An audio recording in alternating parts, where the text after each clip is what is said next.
This week's episode is brought to you by Blue Harvest Vintage. Are you a collector? Blue Harvest love to help you find that missing piece you need to complete your collection. They have extensive stock of vintage Star Wars vehicles and mint-on-card action figures, as well as new The Force Awakens and Black Series items. Blue Harvest have Funko Pops, Lego, Dinky, Corgi, Matchbox and more. Everything a collector could possibly need. If they don't stock it, then let them know, and their knowledgeable staff will be only too pleased to help. Head to Morley Market in Leeds to see the life-size Darth Vader. Alternatively, reach out to Blue Harvest on Twitter at Blue Harvest UK, Facebook, Blue Harvest Vintage Collectibles, a website, blueharvestvintage.co.uk, or email at blueharvesttoys@gmail.com. Talk Star Wars is a proud member of the Star Wars Commonwealth Podcast Network. Follow at SW Commonwealth on Twitter and take your first steps into a larger world. This is Talk Star Wars, the official podcast at talkstarwars.co.uk. Hello everyone, welcome back to Talk Star Wars. I'm Mark. I'm Stephen. I'm Rob. And I'm Paul. And this is episode 41, take 2. We're already losing it. We're already losing it. It's Just turned 40. It's because we're in our 40s now. Blimey. We are officially in our 40s. It only seems like last week it was episode 40. I know. Yeah. Time It's weird, isn't it, how these things happen? How is everyone all right? Yeah, all right. Yeah. Someone I doing, haven't really some, thought about it, but I'm someone good. doing some tidying up in the background there? What's going on? No, it may be my finger on the microphone because my ball mic has gone wrong. We won't talk about that. Okay. So the Giggle. ball mic that wasn't working last week hasn't been changed yet. Is that what you're saying? Yeah. Okay. No, well, I need Mark's technical expertise to figure it out, and which he's told me now, which you know what to do now. So we're all right, Jack. So don't worry about it. Don't fret. Don't sweat it. I'm all working and ready. I'm just writhing around naked in bed. That's what you can hear. Oh, And that is my. because that is you are contractually obliged to be doing I don't so. even want to be naked. Naked No. Steve, you took the role, so Or maybe you should read Yes. your contracts more carefully. I'm a if you never see- nude. I don't like nakedness. Or You maybe took this is on a lesson contracts. to you. that would be an always nude. Yeah, yours is in the post. yeah. Yours is in the post Okay. ball. Yeah. Oh, I just worry need, about it, though. Paul. It's very fair. I've just done Orange. new credits for the YouTube version of the show, Okay. and Paul's in it. Yeah. Nice. What? Literally me. With Doing not the jazz hands dance. No, yeah, yeah. There's a little like South Park style cut out figure. You know, the Canadians. Oh my! I gotta tell ya. That's it. Terrence and Phillip. The P now stands for Paul. Okay. I've got 2 retractions at the top of this episode. It makes me sad. So makes a nice change from me doing it, though. Yeah. I neglected to bleep out 2 swear words on last week's post-credit section. So, What a Oh. oh, for God's sake. now you've got some levity in here, and you make sure you bleep that one out. Yeah, Yeah. thank you. That's me now up until 1 in the morning. I'm And testing you now. I'm yeah. testing that you're going to bleep that out. If you don't, we don't need any more 1,000 testing. children are going to be marred for life. I will You give, drop I will the give you, C-bomb. I will give you no money for guessing who swore. Yeah. Yeah. Who was it Oh, hang that on, I it's missed me. the beating? And Yeah, exactly. I'd like to formally apologise to Leo because we know we have one youth that listens regularly. So. Yeah. He's of age, though. We've established this over the course Oh, of is the he? How show. old is he? He's 42. Was he 16, 17? He was He'll have 16, heard these just words. Yeah, but Yeah. he's got a child's mind. So Yeah, but the C-bomb over there won't go down very well. No, these. No. Well, Yeah, he's that's from true. Ireland. Yeah. What were the swear words? Can you describe them without actually I swearing? I can't It was an describe S. them. I think but one was I an am, S-bomb. I'm mid retraction, but kind of undermining it a little bit. So I just wanted to say before it became almost an extra joke of the show that I'm deeply sorry that if I have caused any offence by Mistakes were made. neglecting to put that out and not putting the explicit tag on the show. So I'm very sorry. Yeah. It was not my intention to cause any offence to anybody. Nobody said anything because I don't think anyone really cares that much.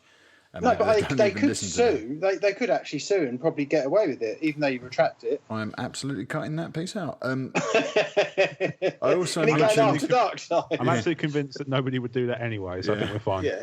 I've also mentioned Lords of the Sith twice when I actually meant the Darth Plagueis book. Oh, okay. So clearly a Sith Well, Lord during our dropped me discussion on about my head Plagueis. as a baby. That's a very minor error. I don't think you need a retraction of that. That's not your fault. No, Well, it's just I berate one's led myself into my whenever new I get canon. them. I'm It doesn't just sound sticking like to you know my- much. But I'm sticking to my guns. Lords of the Sith is canon because that's Yeah. what I thought you were talking about. But Plagueis isn't, but Lords of the Sith is. Exactly. So I was calling the wrong thing. So anyway, those 2 points. Okay. Even though we did joke around with the fact that I did leave in profanity, I am deeply sorry. You see before you. That's very kind of you. A humble man. Not bloody good enough. Stephen, you are, Mark. Stephen, you are the one that swore. So basically, you are the weakest link. Goodbye. I'm pleased that the notes I make throughout the episode, where I jot down time codes of things we need to bleep out or cut out, whatever. I think post-credit sequences fall into a different ballpark. We're very new to this. But the top line of this evening's show notes is just a premium swear word, which is brilliant. Thank you, Steve. That's all right, mate. Yeah, but you'll have a nice bit of bleepage and it will sound funny and they won't guess what swear word it is, even though we referred to it have to use as two the C-bomb. Oh, to be fair, in the main show, they wouldn't guess because we bleeped a lot. But yeah, you're right. It's just an hour and a half of beep. Yeah, it would be. Yeah. Beep, All right. beep, beep. Anyway, let's get this show back on its rails. Let's get to our announcement section for this week then.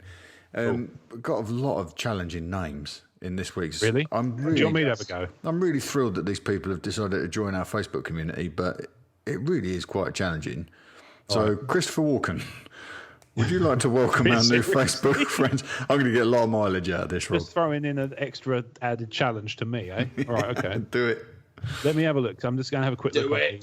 I know. All right. I'm just going to have a quick look at the Facebook page because I'm going to see if I can figure out how they're supposed to be done. Well, you could just read the show notes. I could, couldn't I? Well, I have read the show notes. Could be old-fashioned. No, I have. You mean you haven't got them open in front of you?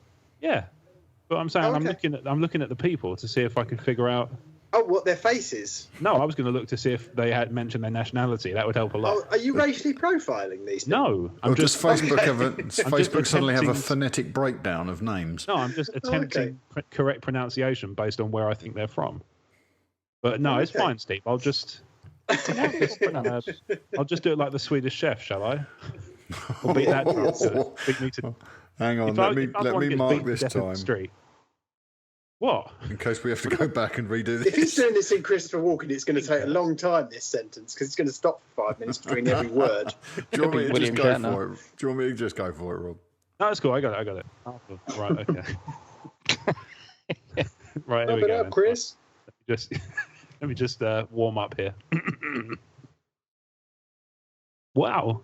Welcome to Boris Jing, Matt Keegan, Roman Locaire, and our good friend at Tumbling Saber, Corey Roussel.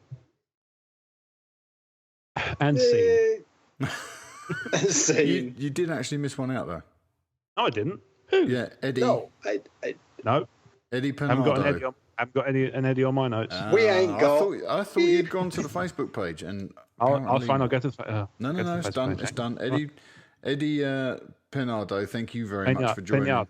Yeah, thank you for joining the Facebook If community. you hit that bloke with a stick, do loads of sweets come out of his tummy? That is not an okay thing to say. Oh, sorry, Steve. Do you want to lecture me on racial profiling some more? I wasn't really thinking about his ethnicity. I I just thought his name sounded like Pinata.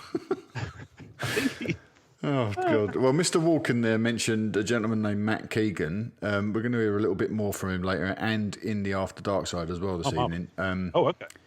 Matt is from Australia, and he started listening to, or he started subscribing to our YouTube channel and left a nice comment on there, which I've cut into two. So we've got a section on this evening's show, and we've got a section on the After Dark side as well. Yeah, Matt's an interesting guy. We'll cover a bit more of that later, but I wanted to say thank you to him for subscribing to YouTube and to the guys from Generation X-Wing as well. They've also subscribed to the channel. Oh, bless them. And interesting. I'm glad you singled Matt out there as, with the little bit other bits, because I don't want to single him out, but the other two guys have almost Jedi names, man. Boris Jing and Roman Locaire. Yeah, they're cool, isn't it? They are Jedi names, seriously. Locaire or Matt Locaire? Keegan. Depends on where he's from. It's she. chocolate liqueur. I'm guessing it's a he. I prefer Matt Keegan. Okay. I'm sure He sounds like Kevin Keegan. Also, Mark, it's Rowan Locaire, not Roman. Oh, is it? Okay. Yeah.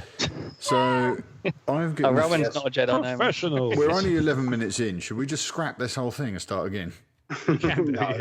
It's all good after Dark Side, if nothing else. Yeah, but we need actually something to put in the main show. We need a main show, Steve. Matt Keegan. You'll be pleased to know this week there is no main show. However, there is a 4.5 hour After Dark. Yeah. Yeah, if you could keep the sweary words in now. No, we're good. I think it's all good. People like a bit of levity. Everybody likes it. They like the banter. We keep reading they like the banter. Right, so apologies for the first 11 minutes of the show for being absolute crap, and we're going to start from scratch. What's this show about? Right.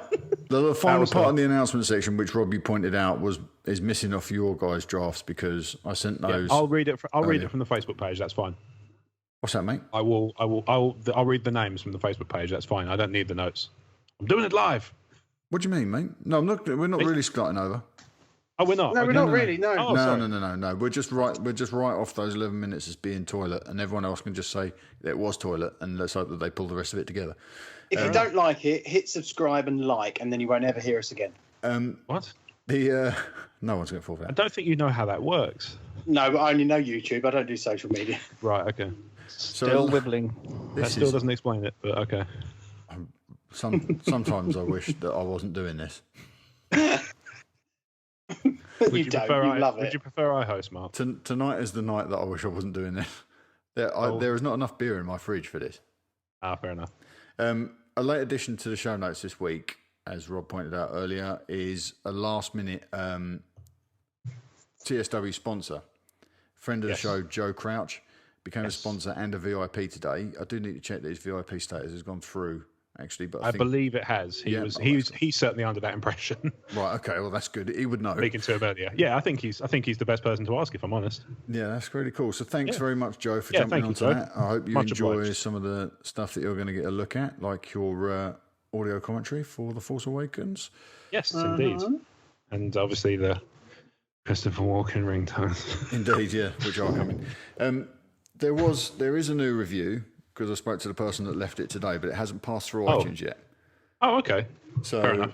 I've got no reviews to read, but don't forget. You'll get it sent over from me when it comes anyway. So of course, yeah. Because I get an email. Don't forget to take advantage of the Ron Burgundy guarantee. Indeed. Because whatever you write in your 5-star reviews, I will read verbatim, as long as. And we will send a full 4 pint of warm milk to your address wherever you are in the world. yeah, we will. And Brick, because he need a hug.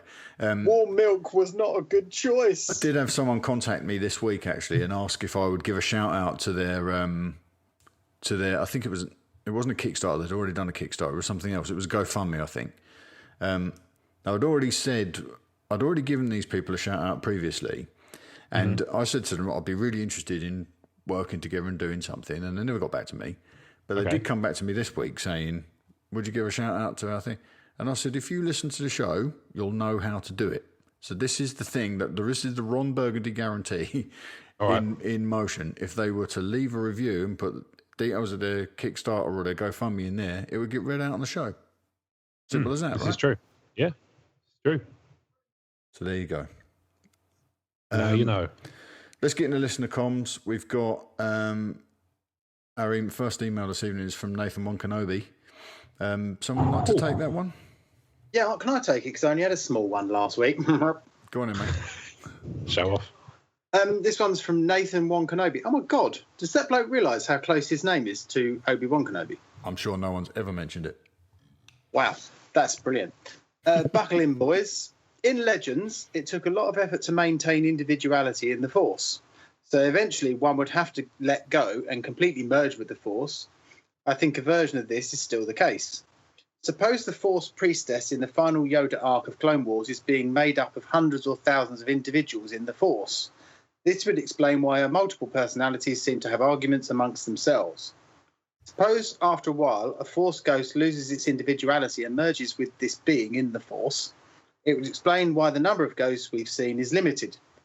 Obviously, others must have discovered how to do it, as Qui-Gon had to learn it from somewhere. This could also explain why we don't hear Qui-Gon's voice in the OT and beyond. It would also be a way for them to avoid using Yoda, Obi-Wan, and Anakin in the sequel era. Although if they do use them, they could just say that because their training was further along, they could maintain their individuality no longer.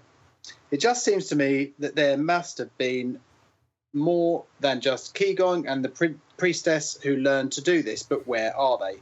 Love to hear your guys' take. And I lost the end bit. It's his name. Nathan Montgomery. And his name. Nathan Montgomery. Which is actually Steve? Nathan Roberts. Yes. Okay. Nathan Roberts is So his actual break. name. Yeah, Steve, quick question before we break down, because I feel like you already have. Why are you pronouncing it Qui-Gon? Because you guys said it was Qui-Gon the other day, and I said it was Qui-Gon. No, it's Qui-Gon. It's canon. Yeah. Hang on a minute. I wonder, because you said Can I just Qui-Gon and confirm you something about corrected yourself. canon? Are we talking about? Are we talking Bobby or Tommy when you say canon? Lucas canon. Bobby's ball. Yeah. Oh, Bobby's ball. Tommy Cannon. Right. Okay. Yeah. Steve, whatever it is We're talking about George's you've Tommy eaten today has not agreed with you. Cannon and ball. Yeah, we got it. It's just Yeah, well done. Mark got it. Mark's lost his happy button today. I'm going to come down there and push your happy button in a minute. I got the joke. I got the joke, Steve. These are nuggets of pure levity here. I'm chucking at you. This is wonderful hearing the ultimate deader than deadpan, like Weekend at Bernie's deadpan. Just, I got the joke, Steve. Okay, Qui-Gon, apologies. I'll do a take back next week, whatever it's called. Yeah. No, I'm sure we had this argument. retraction. Somebody You've said I was retracted saying it wrong. live. I've retracted Qui-Gon. Live. There you Like, go. or Qui-Gon live. It's because someone was called Qui-Gon. I tell you who did it. Matt He was Keegan. called Yeah, Just Matt said Keegan, thank you. Yeah. Matt Qui-Gon. That's it. Right. So breakdown. Will Force ghosts eventually merge with the Force and lose their individuality? Is this why we didn't see Qui-Gon in the OT? Where are the other Jedi who learned to become one with the Force? Dab Nabbit. He doesn't put Dab Nabbit on the end. I added No, that. you've ad-libbed, yeah. Yeah. I think that, as always, Nathan sort of raised the bar. I think it's a really good question. That's a great question. And it's something that I hadn't really thought about before, but I do have a position on the subject. Okay. Let's get your guys' take first before I go lumbering in. Paul, Okay. you haven't said much this I evening. don't really know. That's the thing. I'm scanning this more than I think I need to, as well. Would you like a bit of Legends perspective, as is my remit?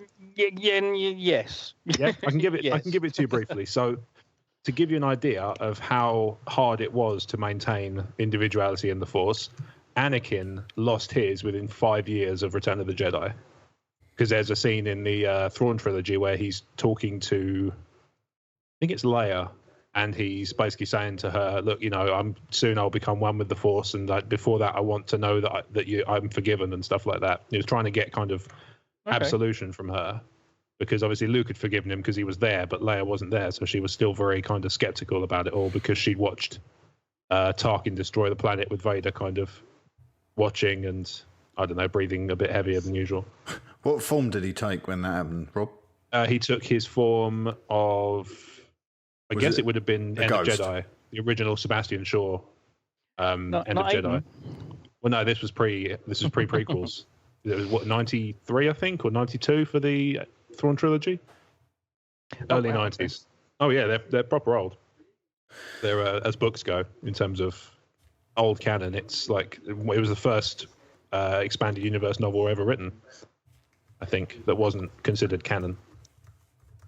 Or certainly So isn't now. is there a certain amount of time that they are spiritual? Well, this is what I'm thinking, is maybe they're still keeping to that, because Qui-Gon would have been dead for, 4 years at that point? Qui-Gon. Yeah, Qui-Gon would have stuck around for 4 years at least because of the distance between Sith and Phantom Menace. There's the position I was taking on it was that I don't know whether or not anyone needed to have taken the bluey ghost form before, Right. because the first person we see take the form of a blue ghost is Obi-Wan, right? Yeah. Yeah, the first one we see in proper canon, yeah. And it takes him a long time to get there. So in A New Hope is the disembodied voice, the run, Luke, run, Yes, and the Force will be with you always. That's the first and last line, I think, of his disembodied. Yeah, I kind of get the presence. impression that that's to do with strength in the Force as well, though. Well, what if it's more to do with the person doing the perceiving than it is to do with the person that takes... That's what I was thinking, which is why by the time Jedi ends, he's much more formed. Yeah, but he sits on Luke sits next to Obi-Wan. I was just about to say that, on a log. So it's more, to me, it seems more about Luke's ability to perceive the person within the Force, and less about that person's ability to appear. Yeah, I would say the ability to appear is just something you learn. It's kind of binary.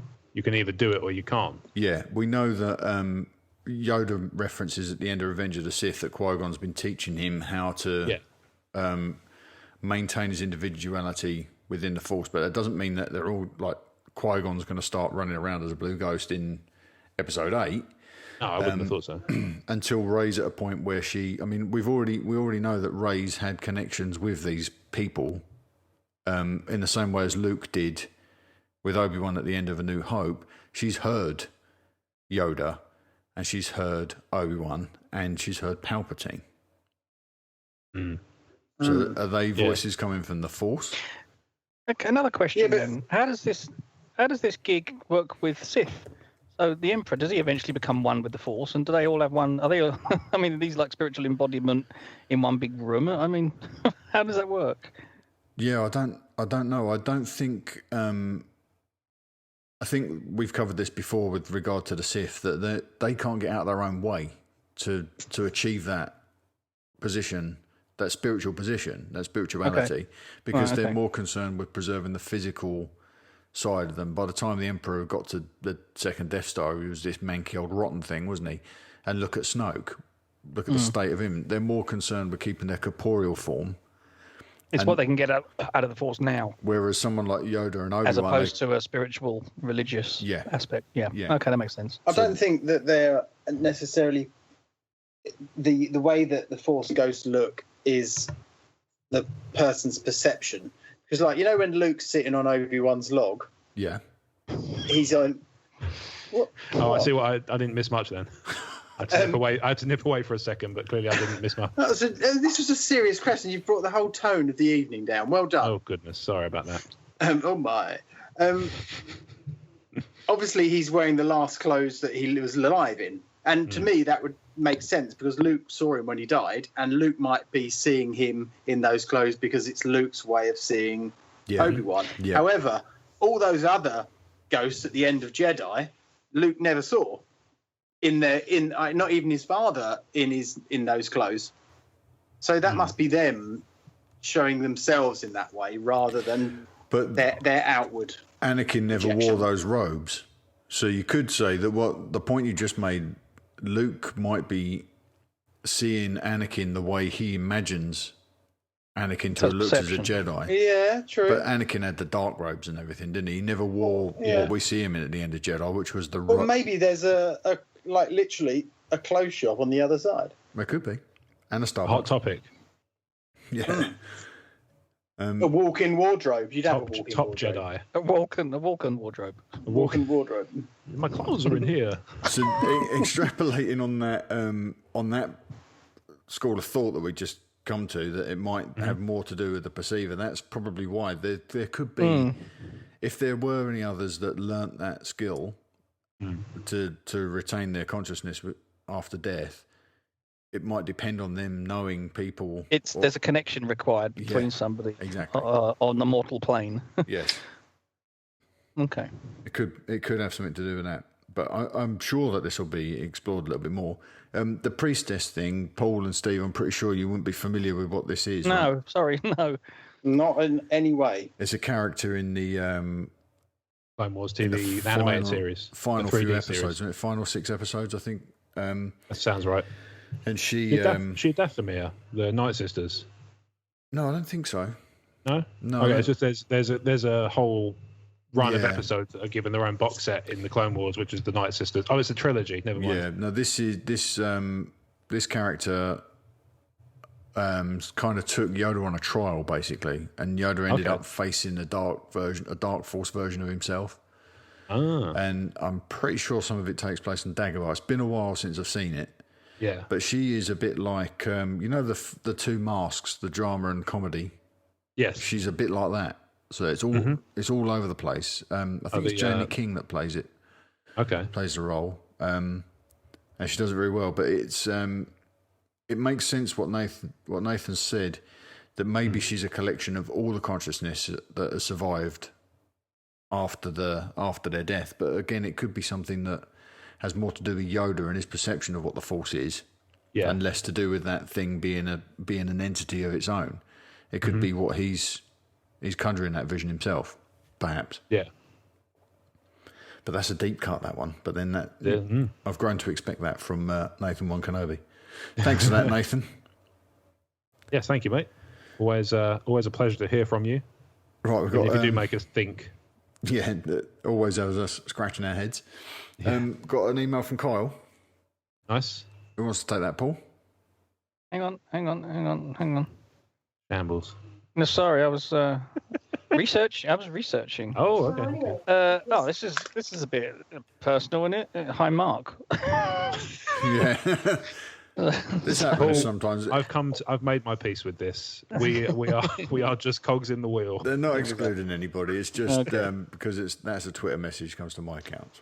Hi, Kyle. Anyway, hi, Marc, and the rest of the wonderful clan over at Talk Star Wars. Here's something that came to mind. So I may or may not have written about it on tumblingsaber.com by the time you've recorded episode 41, which we're doing now.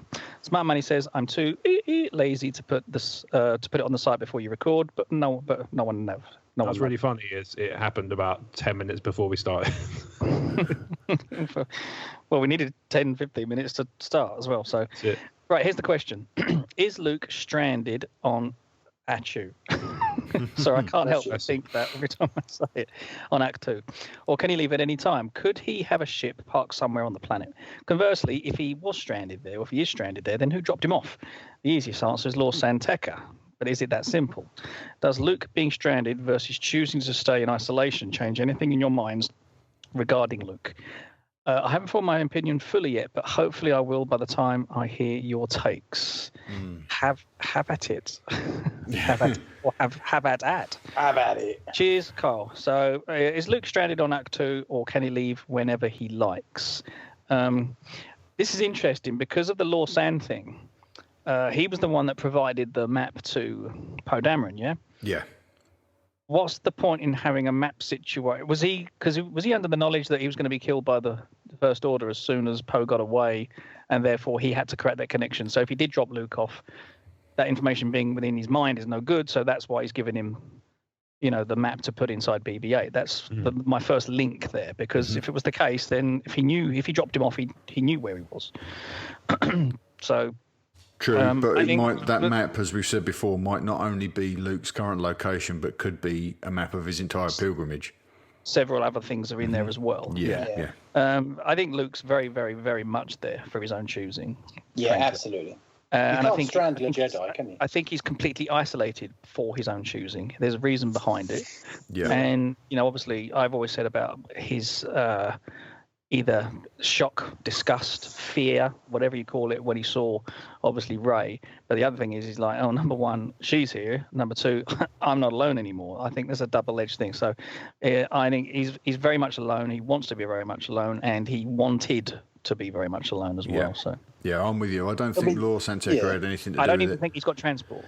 I think he's probably growing crops and whatever. There's just one thing that comes to mind. When the princes, William and Harry, went to visit the set of Episode 8, there were a couple of A-Wings there. And there was talk at the time that Luke and Rey would use A-Wings. So I wonder whether perhaps Luke has an A-Wing on Ahch-To and he's decided just to stay there. And he has got the freedom to leave whenever he likes.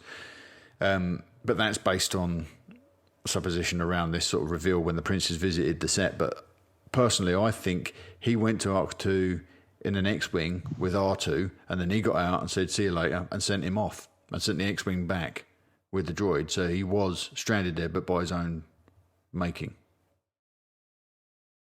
Yeah. But you can't strand a Jedi, can you? No, not because they can with do a bus force pass. link, can't they? He could think to someone, Leia, I'm here, come get me. Yeah. If he really wanted to. I suspect he's probably resisted that as well. I think he's probably resisted any connection with Leia through the Force. Yeah, so that in case she got caught and, what's the word? Brought people to him. Yes. Rob, what do you think? Yeah. For me, it depends very heavily on whether or not he was expecting Rey and over what time period he was expecting Rey. Because depending on how forewarned and forearmed he is in terms of when the map gets to to Lord Aztec, who then gets it to Poe Dameron, he might be, he might have anticipated a certain amount of those events. Maybe not in a specific way, but in terms of this is going to happen, which means this is going to happen, and I should wait here for X amount of time. So he may be there willingly, but he may not necessarily be stranded. I mean, just because we didn't see an X-wing on the hill on the way up, it doesn't mean that there's not one there. No, that's right. Once he's there, he can always kind of, everybody's done it. We go somewhere and then we find a parking space nearer.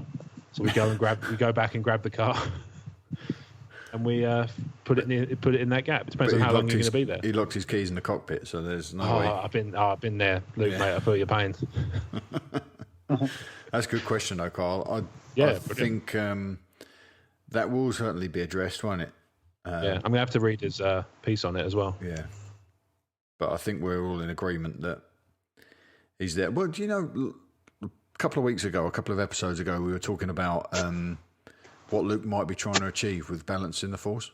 Yeah, and he might need isolation to get that. So maybe he's not just waiting for something or waiting for someone. Maybe he's actually practicing this new style of Force worship, I guess, on Ahch-To on his own. Maybe. Oh. Okay. Maybe. Yeah. Thanks for that, Carl. Yeah. Yeah, thank you, mate. Okay, so we had... sorry, Paul, you were going to say something? I just said I was being a little nosy. I sidetracked then and I found there's a little video which I'm going to take a look at later, which is basically related to this topic. So it's about 11 or 12 minutes as long, so hopefully it's got some meat attached to it. Okay, cool. Nice. This is quite interesting. So we got this from Matt, who we mentioned earlier. It's not really a question, but I thought I'd include it because I really like the sentiment. And there is something. There's another part to this, and I've rolled it over into the After Dark Side. I asked him for his permission to tell his story in the After Dark Side, and he said go for it. So that's cool. So Matt says, "Hi guys, just wanted to start by saying how glad I am to have stumbled upon your podcasts. I've only listened to a few so far, but it's such a relief to have found blokes that seem to be on the same warped wavelength as me. I live in Australia, and being a coal train driver, immediately the most interesting person I've ever read anything written by. Thanks. Yeah, I don't read your stuff. I live in Australia, and being a coal train driver on shift work, I listen to many podcasts in the quiet hours. Your in-depth analysis of different hypotheses concerning the upcoming Star Wars films has blown my mind several times, and I can't wait to see what happens. I can't remember which one of you said it, but I too am more excited about Rogue One than Episode 7, or than I was for Episode 7, or that I am for Episode 8. Anyway, bring on December. Please keep the great shows coming, and I'll keep listening. Cheers, Thank Matt you. Keegan. Thank you. I want to marry him. He's awesome. Oh. What an awesome I'll guy. tell you what is really weird about that. I've just realised that somewhere somebody's trundling through the outback on a train in the cab, listening to us talk. Listening to us. And I bet Listening to you being bleeped out. I bet the first 11 minutes of this episode, he wanted to throw himself off the train. So, No. Matt, if you didn't, I'm glad you didn't. He's probably laughed himself into one of those Australian words that means like a bog. Poop.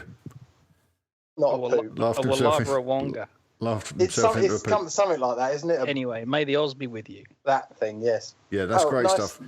So Thank you, Matt. Tune in for Matt's story on the After Dark Side on, well, it doesn't really matter when it is, because if you're listening to this on a download, time means nothing. And we also got a late edition from Az, which I'm going to have to read because I just realised you guys don't have it. Yeah, that helps a lot. This came in on Twitter. So Az says, hey, mate, question for tonight's podcast, if you have the room. when Rebels reaches its conclusion, can you see Disney looking to exploit the post-Jedi, pre-Force Awakens period for another animated series, or perhaps one based around Rogue One, perhaps telling the backstory of Rogue One? I'll enjoy listening, Ads. Depends how good Rogue One is, doesn't it? Because we've all heard rumblings and murmurs. I don't think there's any. I don't think you can take anything from any of that stuff yet, Steve. No. Who sent us that earlier? Was it you, Paul? It was Paul, yeah. Where did you get that from, Paul? The review, the early review. It was Forbes. So it was fine. It was a financial. It was actually a document. Sorry, Mark, we're changing the subject. That's right. It was basically Steve. It was a publication. It was a posting about the financial forecasting for the movie, which, to be honest, they're saying is still moderate to excellent. But in the process of them leading up to the forecasting situation, they actually talked about production, the probable issues in production, and what they already knew was factual about production, reshoots, and things. And they shed a little bit more light onto some of the things we heard. And it did. I don't know why it shouldn't do this. I'm the most cynical person, as you guys know, when it comes to the press and everything else in the world. I don't even believe that we're talking right now. I don't believe a word Mark says ever, and so on. But I saw this and Forbes. I thought, well, this might have a little bit of substance to it. But to be honest, I still don't give a toss. I'm really excited about this. No one's seen the actual film, the whole film, have they? No, they have. Some press. According to the thing, they press this press junket seems to have seen. I don't know. Lucasfilm don't screen. They don't screen for anyone. They didn't screen. They screened for the person who was ill, didn't they? Yeah, but they don't screen to critics. They don't screen to advanced audiences. I think you need to be very careful how much faith you put in that, because some of this stuff came out about The Force Awakens last year. Yeah, that there'd been notes had been offered on the edit of the film from people that had got to see it at screenings, but that just doesn't happen. And they came out, Lucasfilm, Disney came out. We don't screen our films. Yeah. And also Forbes make you turn off your ad blocker before you can get on their website, so I don't trust them. Yeah. Oh, yeah, they do. I would say there's probably reason to question how well it's going to do based on the bad press this reshoots thing has had. I think a lot of people will have their faith shaken there. Maybe. And also the confusion over what Rogue One actually is. There's still some of that. I know we've spoken about it, and we don't really think that audience exists in significant numbers to be a threat. Not as much as I used. I don't think it's as big a problem as it would have been otherwise anymore. But yeah. And I don't think a bad bit of publicity is bad for a film like this. I would love everyone to hate it and then go in with no expectations and come out going, I've just been wowed. Yeah. So I don't. It is what it is. Hate it. How can you hate something you haven't seen? Because if a film's ramped up to the extreme, like The Force Awakens, I went in with far too high expectations. If everyone had said it's a bag of SH1 Tango, I'd have gone in thinking, I'll go and see it, and then come out going, wow, Han died. I love that. Spoilers. Kill the bugger. Yeah, like you'd have ever said that. I don't believe that. No, I wouldn't. That would have been impossible. But you get my drift. Yeah. Over egging something is not good, especially film. Do we all concur? Yes. No, I do completely. I can see that.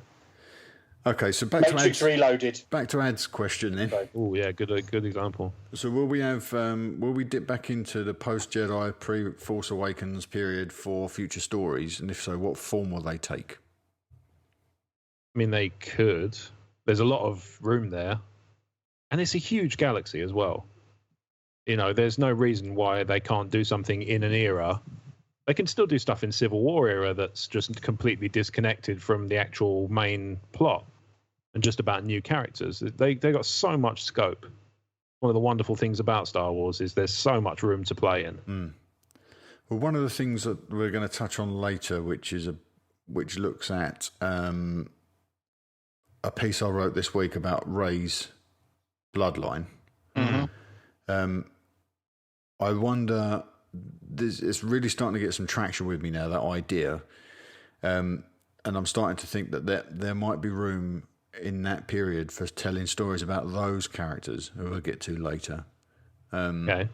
And it might serve to set up some of the Rey stuff.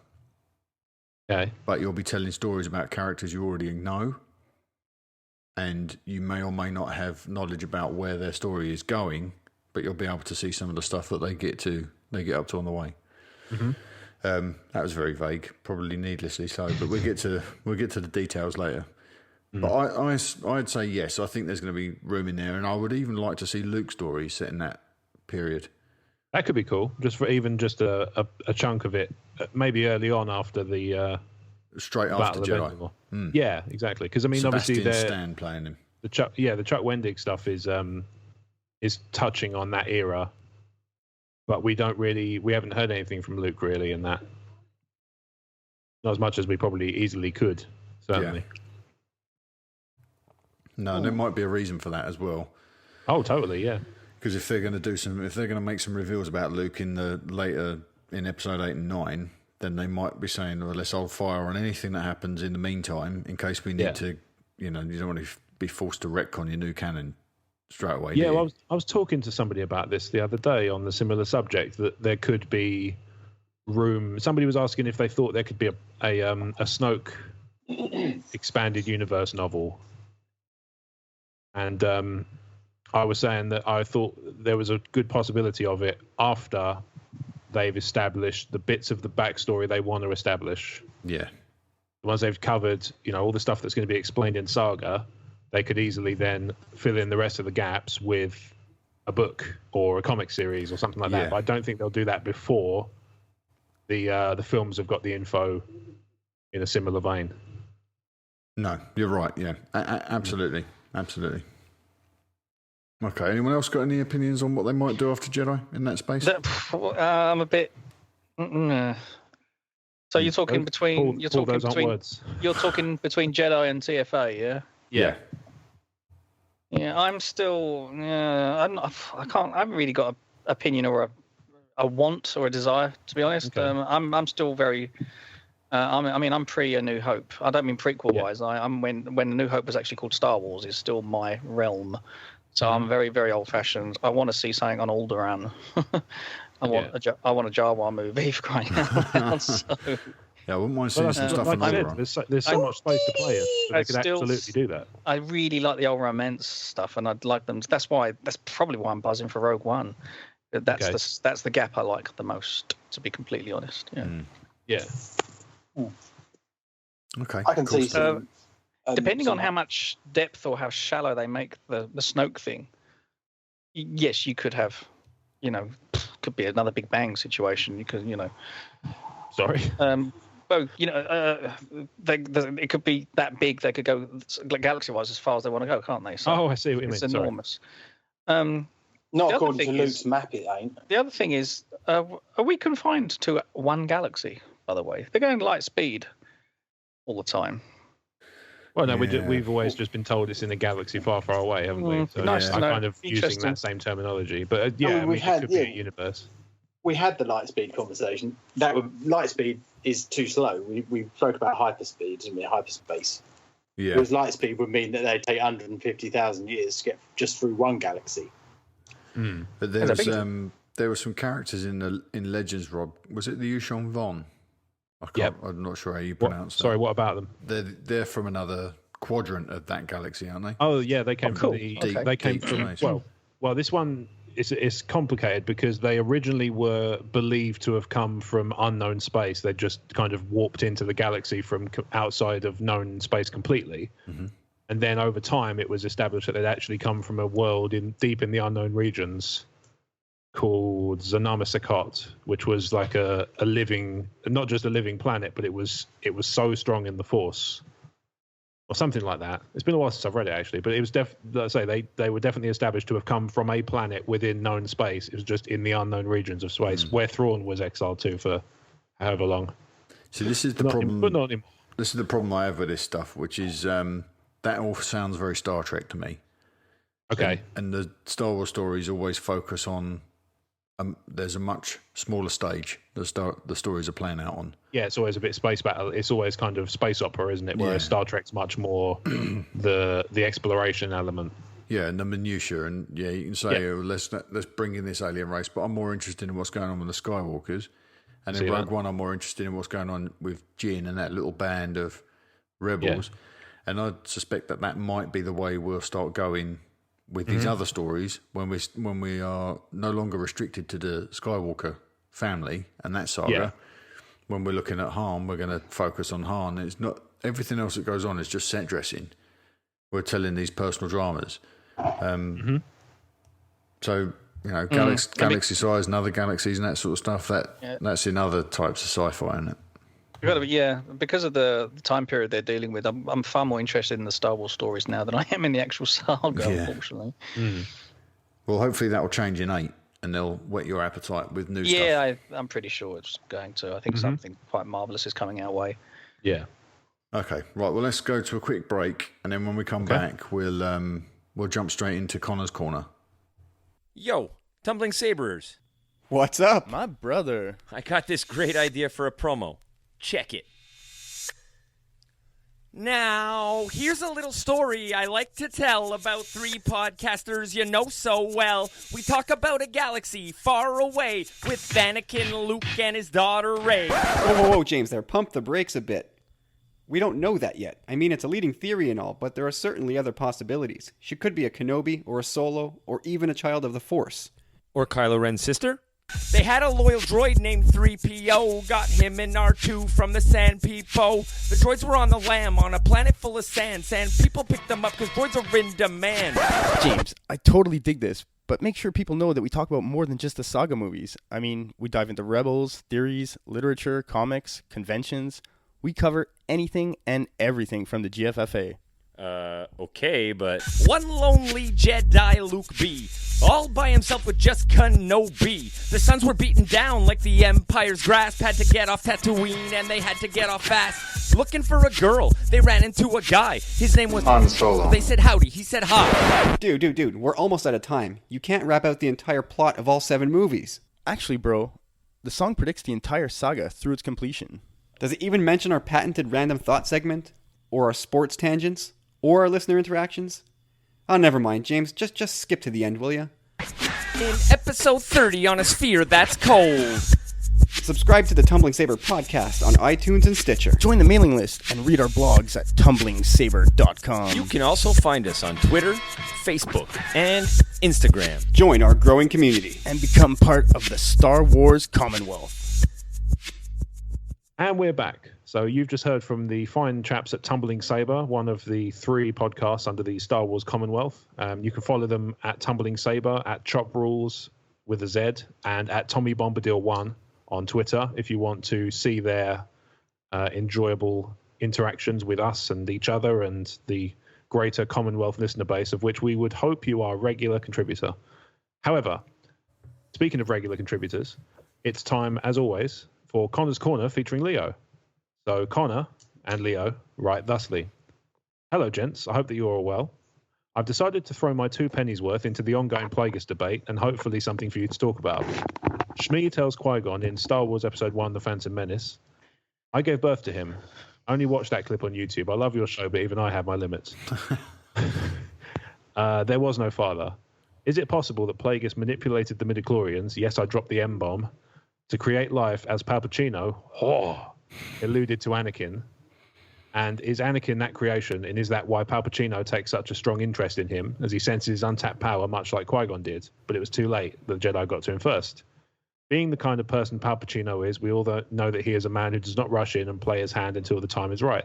He let the Jedi do all the work, then seeing and feeling Anakin's pain made his move. I'm sure there is something that's been talked about by others, but let's face it, it's much more fun when you guys do it. I can't wait to hear your thoughts on this. Thank you, Connor. May the force be with you. Long live the Commonwealth. It's getting longer and longer every week. Yeah. P.S. The live show is an excellent idea, and you could have some of the other Commonwealth show hosts on. I understand the time difference would be a factor, though. P.P.S. Can't Snoke just be Snoke, an all-new character? Sent by Holocron. All right, so let's break this down then. So is Anakin, the creation Palpatino, referred to in, well, it'd be Revenge of the Sith, wouldn't it? Oh, yes, yeah, it was. It says Phantom Menace in the breakdown, but it's he refers to it in Revenge of the Sith. He does. Yeah. I always thought that was the point. That's how I always interpret it. Yeah, I read it that way completely. I think Connor's spot on, yeah. Paul, what was your read on that? Do you think? I love the idea of Anakin being in the Immaculate Conception. Yeah, it's fantastic. That was always the understanding I had. But less immaculate because it was a couple of wizards doing some jiggery pokery. Well, I guess without the pokery. Technically, the old guy upstairs is only a wizard at the end of the day. Mm. Yeah. Was it? Yeah, there was no father. I carried him. I gave birth. I raised him. I can't explain what happened. Isn't that? That's the line, yeah. That kind of, yeah. I mean, on the first, within episode 1, in its own context, it could easily be suggested that it was just a deadbeat dad who wasn't around, so she had to do it by herself. What I thought for the longest time. Absolutely, but in the context of episode 3... No, that's not the way I read that with Shmi at all. Okay. I don't think you would get... I think you would make her a little bit more... what's the word? She wouldn't be as centered and as calm and as compassionate as she is. If you were saying this is a woman that's talking about somebody that's abandoned her with a kid, I can't imagine her reframing that cognitively for everyone, saying, well, I carried him, I gave birth to him, I can't explain what happened. She would just say we were left by the father, wouldn't she? Maybe. You would make her more aloof if she was a victim of that sort of treatment. She's genuinely in love with her son, and she values him possibly more than people that have had regular children, because she can't explain where it came from. So she perceives Annie to be a gift, which then frames her sacrifice of letting him go and makes it even more tragic. Yeah. And I think if you look at this from where we are now, I've used this term a couple of times, but from the God seat where we've seen everything now, that's prudent to Anakin's story, the rise and fall. You can perceive Shmi as a pawn in Plagueis's game, and later in Sidious's game, that let's use her to father this child, use her to sire this child. Yeah. Then we'll go and get it. And Sidious took over, and I'm still convinced that he's responsible for what happened to Shmi, and that was deliberately and calculatedly executed to push Anakin's buttons.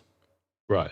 Yeah, I mean, certainly with the hindsight of episode 3, I definitely interpret it that way too. Yeah.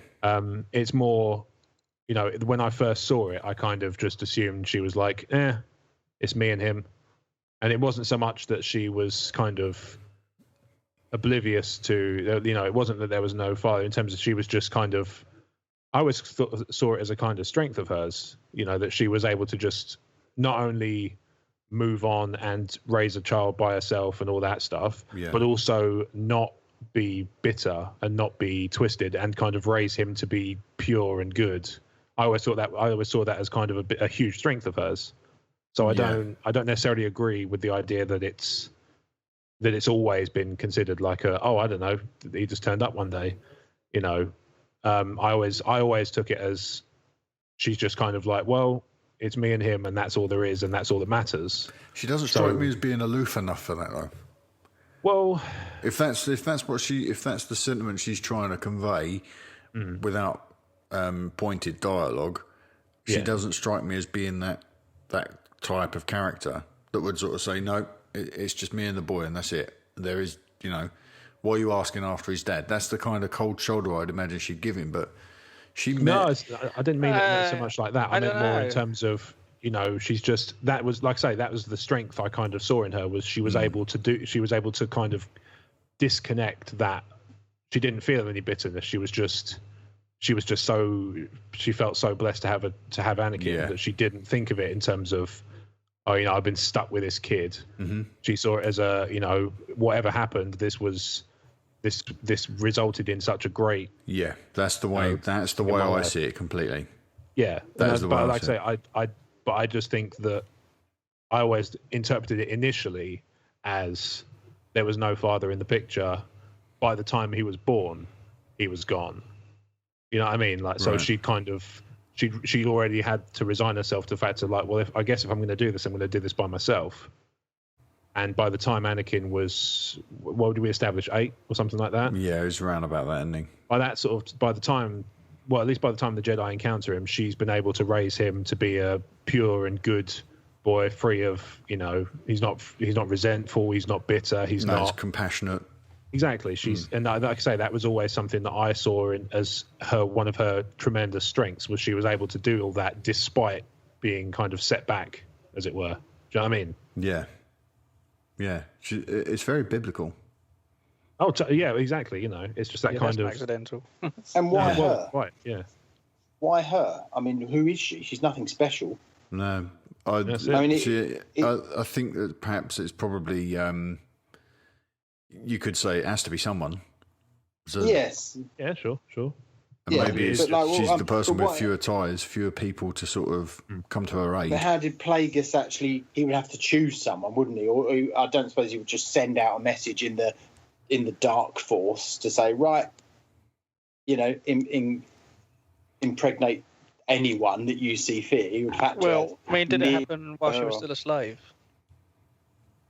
Well, that's also a possibility as well, dark as it sounds to say. Yeah. I mean, rewinding a little bit, you're talking about how aloof she might have been, but all the years you spend as a slave, you do get to a point where your head is constantly banging against a wall every day anyway, and you do become exhausted and just put up with the situation. So I can understand her relaxed attitude to a degree, because she's just had enough. Yeah, but she hasn't got any more fight. She's past that past that hump, as it were. She's actually fallen over the wall and landed on the other side. Yeah, I can see that.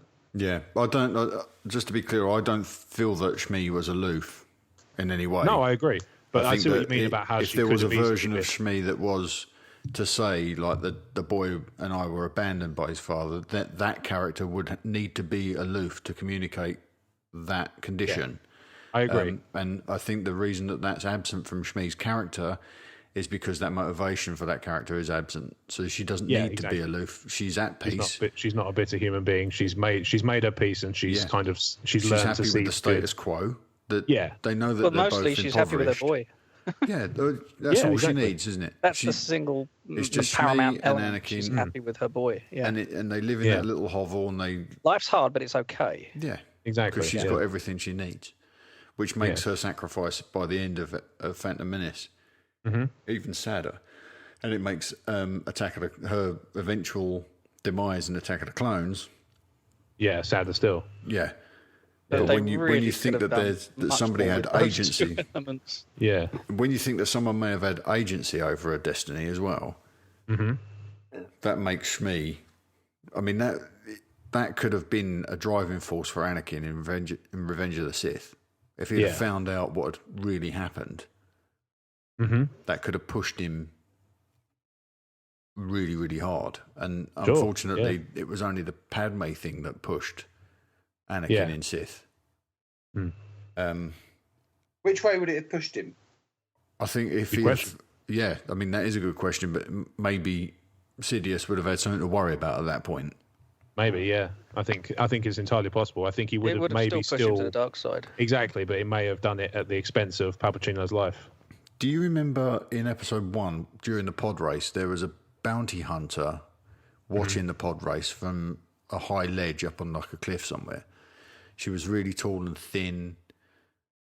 She had like a shaved head apart from like this little braid that came out the top. The character's name was Aura Singh.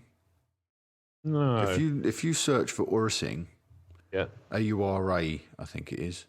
Okay. Sing, and then you might remember she's got really long spidery fingers. Oh yeah, I know her. Do you see her? Yeah. Yeah, I recognise her. Yeah. Lucas said to that lady that played that part, I'm going to make you. He said, I'm going to make you an icon. I'm going to make you a legend in like just a few seconds of on-screen time. And there was some talk about what that character's purpose was in Phantom Menace, that she might have been there. She's a bounty hunter, and she was there watching over Anakin. Okay. Now, do you think that there might have been, just piecing together those like little loose nuggets of rumor? Is there room to extrapolate on it and say that perhaps she was there for Sidious, watching over Anakin and Shmi, and reporting back and manipulating events? Could she have hired the Tusken Raiders to take Shmi? Possibly. Might that have been a story that Lucas was setting up by having Aura Singh watch the pod race at that point? Or could that have just been like a throwaway shot, you know, Well, that character up on high. I've always kind of assumed that everything George does has some kind of purpose behind it, even if that purpose is purely, I might do something with that later. Yeah. I think that's entirely possible, as speculation goes. I would like to see that built on somewhere. I don't know whether it has. I stepped away from Star Wars for a little bit during the prequels, especially the expanded stuff. So I don't know whether they explored that character in other materials. Be interested to know if somebody. Apparently, Clone Wars. She turns up in Clone Wars. She was in Clone Wars, right? I believe so. Let me just double check that, because I kind of skim read. Because there's a lot of bounty hunter activity in Clone Wars, wasn't there? Yes, in the I think animated it's to series. do with. Let me just check. I think it was to do with Boba Fett. Yes. So during this time, she became acquainted with Hondo Ohnaka and trained Boba Fett to try and kill Mace Windu. Right. Yeah, so she's in Clone Wars. Yeah. Oh, yeah, I think I might remember that actually. But I'd be interested to know. I don't know. Maybe I'll ask Pablo, but there might be something to that if Shmi was chosen because of her abject poverty and her lack of connections. She was chosen to incubate this child of the Force that Plagueis has manipulated the midichlorians to create, and then she was charged by Sidious to then manipulate still further by making sure that foul fell of Shmi just to push Anakin's buttons. Could be something to that, I guess. What's the other point in? So the Connor's second part question? to that was, did Palpatine's long game involve Anakin training with the Jedi? That's really quite interesting, isn't it? I think it definitely did. Yeah, I've never really given that any thought. Going back to last week, I think it kind of supports my original point, which was that Palpatine's game was much bigger than just getting Anakin. He was also getting events into place to become Supreme Chancellor and also to become become the Emperor. Massive jigsaw. Yeah, I think so. And I think it's revenge as well, right? Totally. Yeah, I think it's absolutely his long game. I think everything had to happen as it did in order for everything to fit into place. And essentially, Anakin's a sleeper agent. Yeah. Within the Jedi, isn't he? Yeah. Yeah, it's kind of, admittedly, his kind of set off concept is a Tusken Raider group thing. I had to make it pre-Dark Side. That was tough. Yeah. my reflex was something completely after Dark Side, but I can't get away with that. No. Okay. Thank you, Connor. Yes, as always. And also the last part of the question is, live show anyone? We have talked about it. This came out of a comment I put out the other day because there's this is a good place for me to bring this up. There's a lot of people I've noticed that live tweet the show when it goes up on a Monday. So there's a lot of people tweeting along as they see it. Like they were complimenting your Christopher Walken this week, weren't they, Rob? So there's a lot of... They're far too kind. And obviously, I'd love to extend such gratitude to the Talk Star Wars community because they are far too kind about my second-rate Christopher Walken impression. Yeah. Everybody's got one. Everyone was being very complimentary about it, and the guys at Tumbling Saber were picking up on some of the things that they'd spoken about. Yeah, which we'd obviously spoken about a couple of days before, and it's that cross pollination of thought was really interesting. Yeah, and so we've got a hashtag in play for the Star Wars Commonwealth anyway, which is hashtag Star Wars Commonwealth. But on Kyle's recommendation, I've actually set up another one, which is hashtag SWC Pod. Yeah. So if you're live tweeting this show, like if you're listening right now and you want to make a comment about what's been said so far or ideas that we may have conjured up for you, tweet your comment and just add SWC Pod as a hashtag at the end, and the Star Wars Commonwealth Twitter account will pick that up and we'll all get to see it. It will make your tweets travel a little bit further. I think that'd be quite an interesting thing to see happen, actually. Yeah. So, for example, you might write, that Rob speaks such crap, hashtag SWC Pod. Yeah, and then everyone will see it. Just an example. During that thing, an idea struck me that I know, Rob, you and I have spoken about doing this previously, but there were so many people live tweeting it. I thought, wouldn't it be a good idea if we just set up something where we do one of these live, and people can just sit in and listen, sit in the chat room or something. Yeah, it'd be awesome. Listen along. We won't have any show notes. We'll just everyone will be throwing ideas at us. Yeah, well, it might be worth having some loose show notes just in case, because there's time delay and things like that to consider. I guess, that. And also the all-consuming fear I have of doing live podcasts is you go, right, well, let's take to the listeners to give us our first question. Crickets.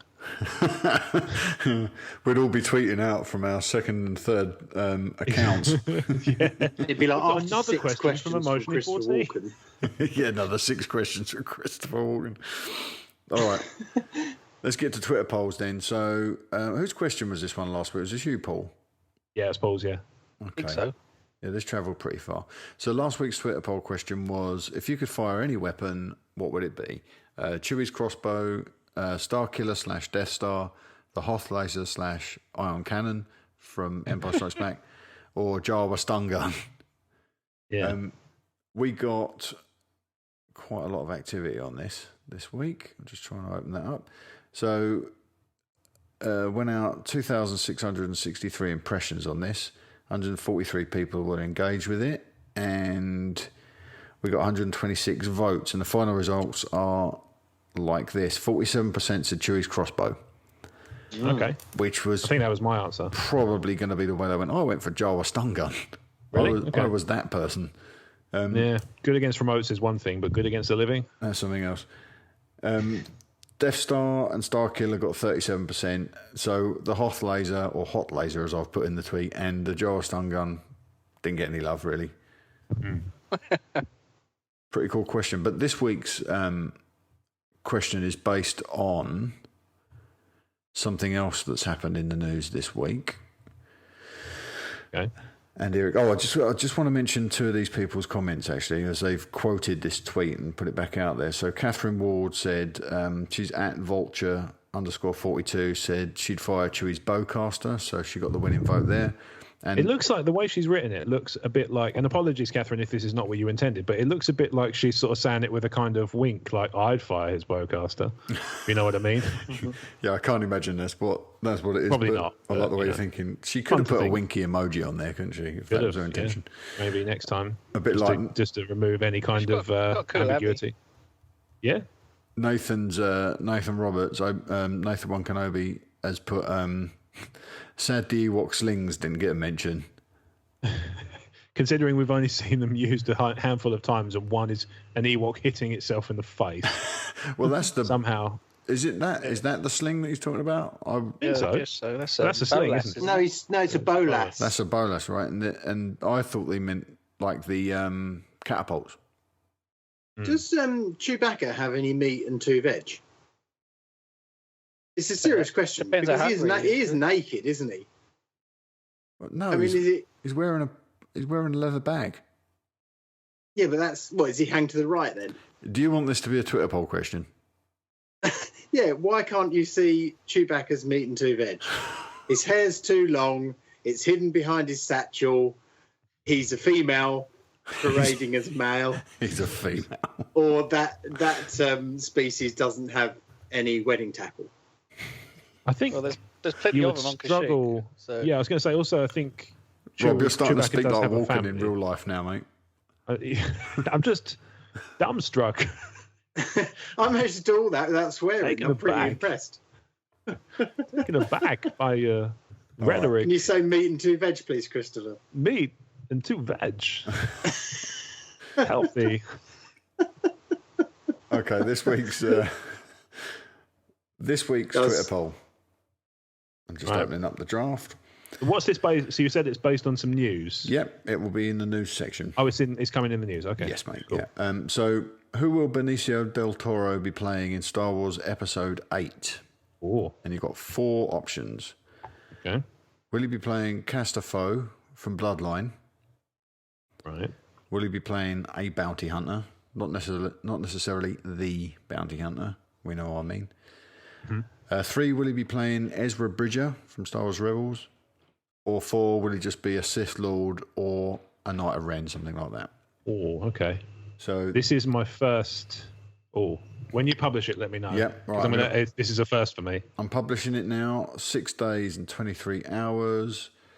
That is now live, and I'm pinning it to our profile. That's a very deep question, a very knowledge-intense question. Yeah, well, there's a really cool piece of news that triggered that one today, because I did have a different Twitter poll all lined up, but this one just kind of delivered itself. This is my first. This is the first poll where I'm not going to answer. I'm going to quote an answer with my own. That's never happened before. Usually, I'm able to pick from the list, but I have a strong opinion a different way, so I'm going to go with that. Okay, right. I look forward to seeing that. So it's kind of on the lines of one of them, but it's not quite there. Oh, okay, yeah, like that. And yeah, because we've talked about how I pictured him in one of those roles when I first heard of that character. Yeah. But as I read through I might as well. I thought it was going to be Castifo at one point. Yeah. But then I read as I was reading the book, I was starting to come to the conclusion that he was a bit younger than Benicio del Toro. Mm-hmm. So while I think he's probably a politician, I don't think he's Castifo, because I think Castifo would be too young. Castifo, like you said about Tom Hiddleston, once you mentioned that, I kind of thought, oh, yeah, actually, I can see that more than I could Benicio. But Benicio, I think, could still form part of a politician's role, especially if it's a bit of a git. So I'm going to go with that. So I've gone with a different answer. Okay, right. Gents, you got any opinion? I honestly need to research the question a lot more before I have an opinion. There are 2 characters in there you're probably not familiar with, aren't there? No, yeah. I'm actually online now looking at bits and pieces. Okay. But I've no answer to that at the moment, but I will obviously. But I'm still waiting for the Twitter to come through, because mine seems to be 2 minutes behind everyone else's. Right, yeah, it's actually on there. It's pinned to the profile, so you'll be able to catch that in a second. All right, we're going to go to our next break, and we'll hear from the guys at Generation X-Wing, and then when we come back, we're going to have some Star Wars news.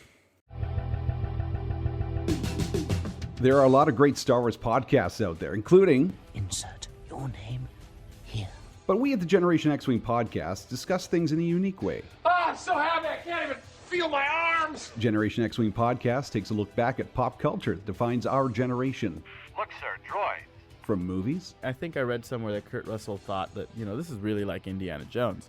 But to me, watching it just fresh today, he was really Han Solo. To TV. There's a Nova Scotia show we could bring up. What is that? Trailer Park Boys. Oh, okay. It's not Trailer Park Boys. You know what? I think that's a whole episode. It is. I'm just going to say it's very Canadiana. Okay. And I love it to death. So does Anil. From collecting. Silent Mike is back. Silent Mike is back with batteries. 1970. Oh. And the Twix. And he just dropped it on Wayne Gretzky's rookie card. Got a case of Twix. Good man. This better be a good Twix. And of course, we discuss our wonderful Star Wars universe. I am so thrilled today because I have been invited by the Outer Rim Garrison, the 501st Outer Rim Garrison of Vancouver, BC, to walk with them in the Canada Day Parade in downtown Vancouver. So once you're done listening to these great people here at Insert Your Name Here, come over to the Generation X-Wing podcast with your hosts, Anil Sharma. That is gonna be a shame. Josh Whittle. Peace. And Rob Williams. Pork chop sandwiches. It is a modern look at your retro lifestyle. Follow us on Twitter at Gen X-Wing, on Facebook, on Instagram, and of course on our homepage at generationxwing.com.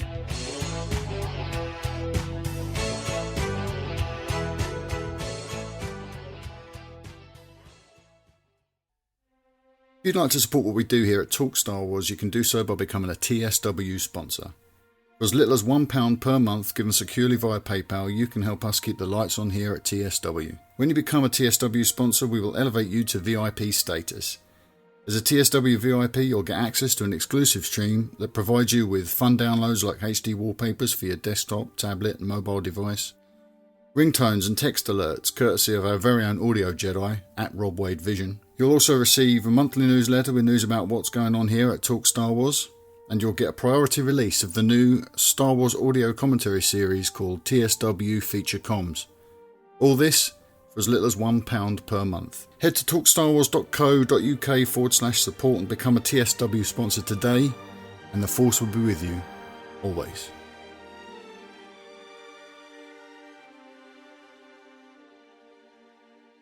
Okay, we're back, and we're going to jump into some Star Wars news, starting with some Rebels stuff, which is unlike us because usually we don't. Yeah. But there's been some interesting things that have popped up. So, Sci-Fi fan favourite Katie Sackhoff will reprise her role as Bo-Katan in Season 3 of Rebels. Bo-Katan is a Mandalorian warrior from the Clone Wars series. The character was the sister of a character called Duchess. She was a Duchess, Satine Kryze. Okay. Do you remember that one, Rob? I haven't seen enough of Clone Wars with this particular character. Yeah. I'm through the first series. I just picked up the Blu-ray set of 1 to 5 using the handy links over at talkstarwars.co.uk. Well done, sir. Sounds like a good site. Yeah, it's great. It's really handy. Everything, all the news you could possibly want. It's got 2 great podcasts and a recently launched T-shirt shop as well. Professional. Well done. So you're going to be very familiar with this character by the time you get there. She's in it in several seasons. Okay. Peppered throughout. So they definitely introduced the concept that her and Obi-Wan were romantically connected at some point. Oh, okay. And she wouldn't allow him to leave the Jedi Order. Wouldn't. She wouldn't, or he refused to. I think it's her. She wouldn't allow him to. Right. So their love was kind of unfulfilled, but they meet up again in between. Where's Clone Wars? In between Attack of the Clones and Episode 3. And spoiler alert, she leaves the show permanently. Sorry, Rob, I'm spoiling it, but That's all right. I did know this already. And to be fair, my spoiler policy is if I've had long enough to catch up on it and haven't done so, I'm lucky if I've got that far. Okay. That's fine. Yeah, so she actually dies by the end of the Clone Wars TV series in Obi-Wan's arms, if memory serves. Now, I won't go into this too much. It's written up on the site, but I did start to boil up a little theory a couple of years ago about when Rebels first started about Sabine. Yeah. Because she's from Mandalore, thinking that she might actually be the daughter of Satine. Okay. And Corey picked up on this, completely independent of my thinking on Tumbling Saber this week, that you don't name 2 characters like that so similarly unless you're trying to draw attention to a possible connection between the 2. Okay. Now, I've done the numbers, and Sabine was born a year before Satine died. So there is a chance that Sabine from Rebels is Satine from Clone Wars' kid. Okay. Could that make her Obi-Wan Kenobi's daughter? This was part of the theme of your bloodline piece, wasn't it? This was part of my Rey's bloodline. Yeah. Was that if this is the case, if Sabine Wren is Obi-Wan Kenobi's daughter, she's now on the Ghost with Ezra. Yep. Ezra's this powerful young Jedi. Could they turn out to be Rey's parents? Now, it does sound like I'm just throwing ideas at the wall, but what it would do is it would enable Lucasfilm, Disney and Lucasfilm, to establish a whole new series of stories being told about people that aren't the Skywalkers, so they can put the Skywalker saga to bed at the end of Episode 9, but continue to tell stories about not only Rey, but about Ezra and Sabine, if they turn out to be her parents, between the 2 sagas in that big wasteland at the moment between Jedi and The Force Awakens that we discussed earlier. Yeah. They could tell stories about Sabine and Ezra there.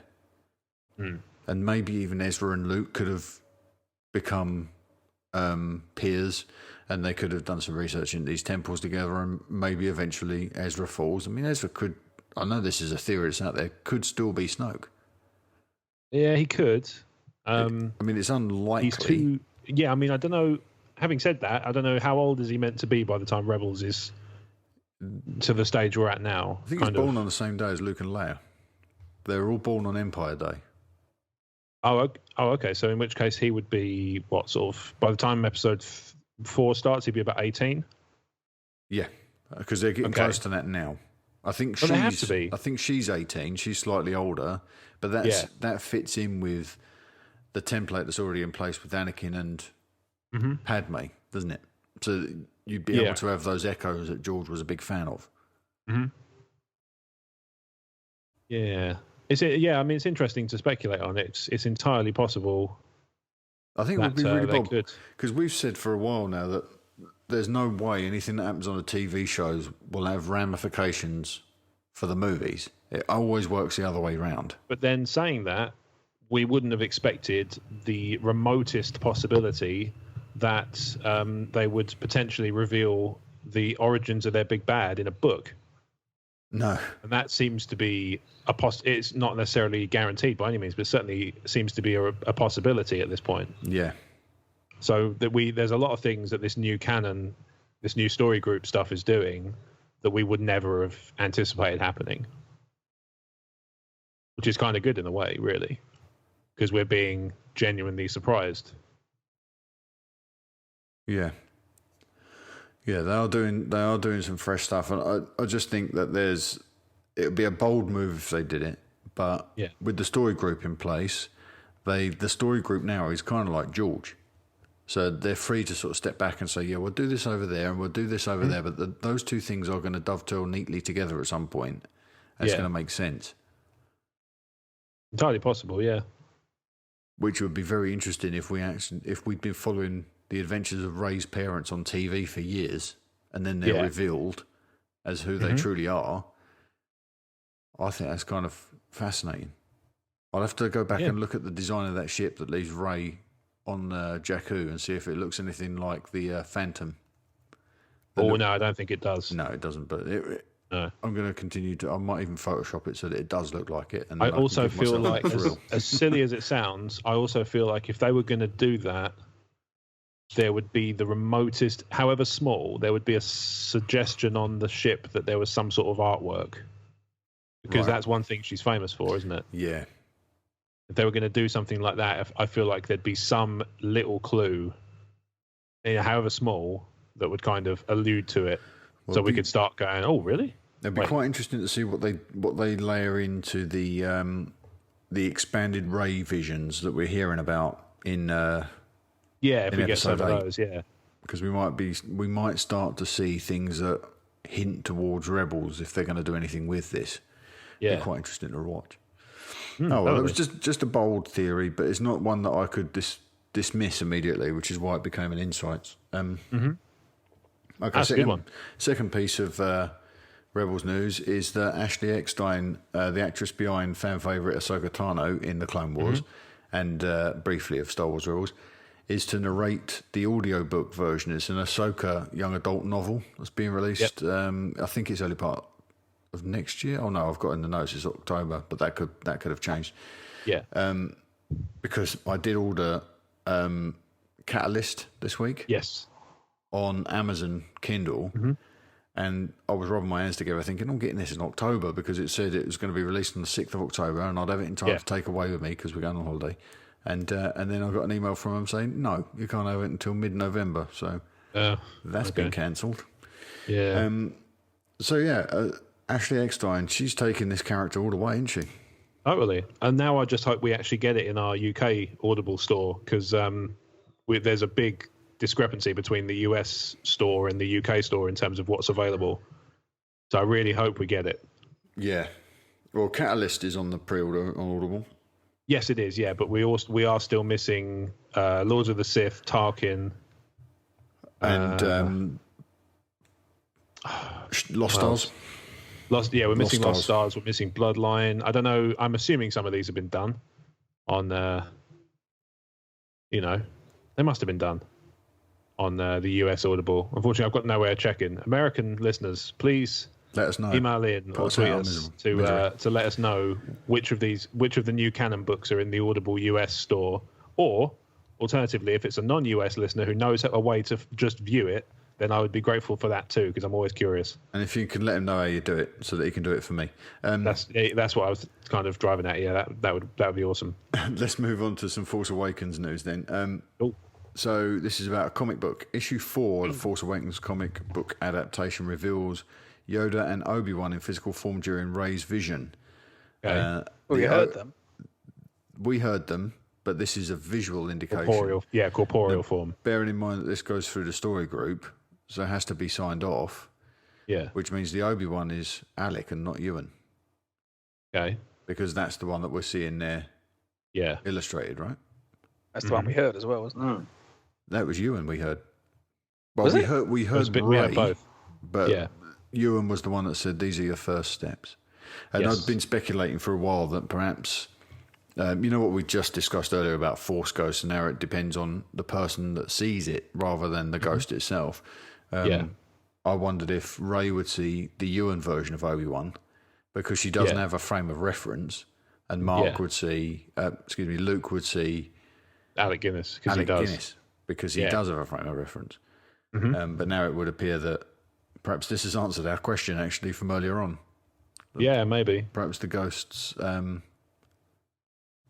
do have a physical form.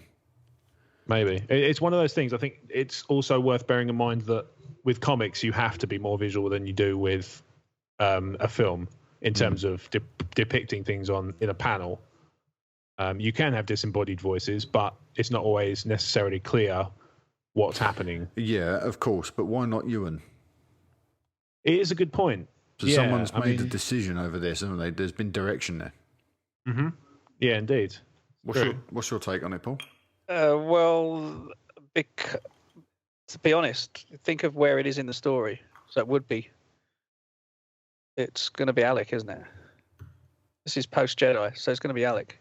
Mm-hmm. Yeah, I think my theory was kind of based on the practicalities of bringing an actor back to play the character and tweaking the story so that we could have Ewan play Obi-Wan, because Rey's not necessarily going to see him that way. Yeah. And she certainly didn't see anyone. She didn't see either of them in her vision, did she? No, it's true. No, didn't see anybody. Then in Jedi, you did see a young Anakin as opposed to the old Anakin. That's the old exactly Anakin. right, yeah. Yeah. You know, so why not? She looks about 15 in that picture as opposed to about 5. Yeah, because that's supposed to be the young Rey, isn't it? Much more. It looks much more like Daisy Ridley as a teenager or a young adult than a small child. Yeah.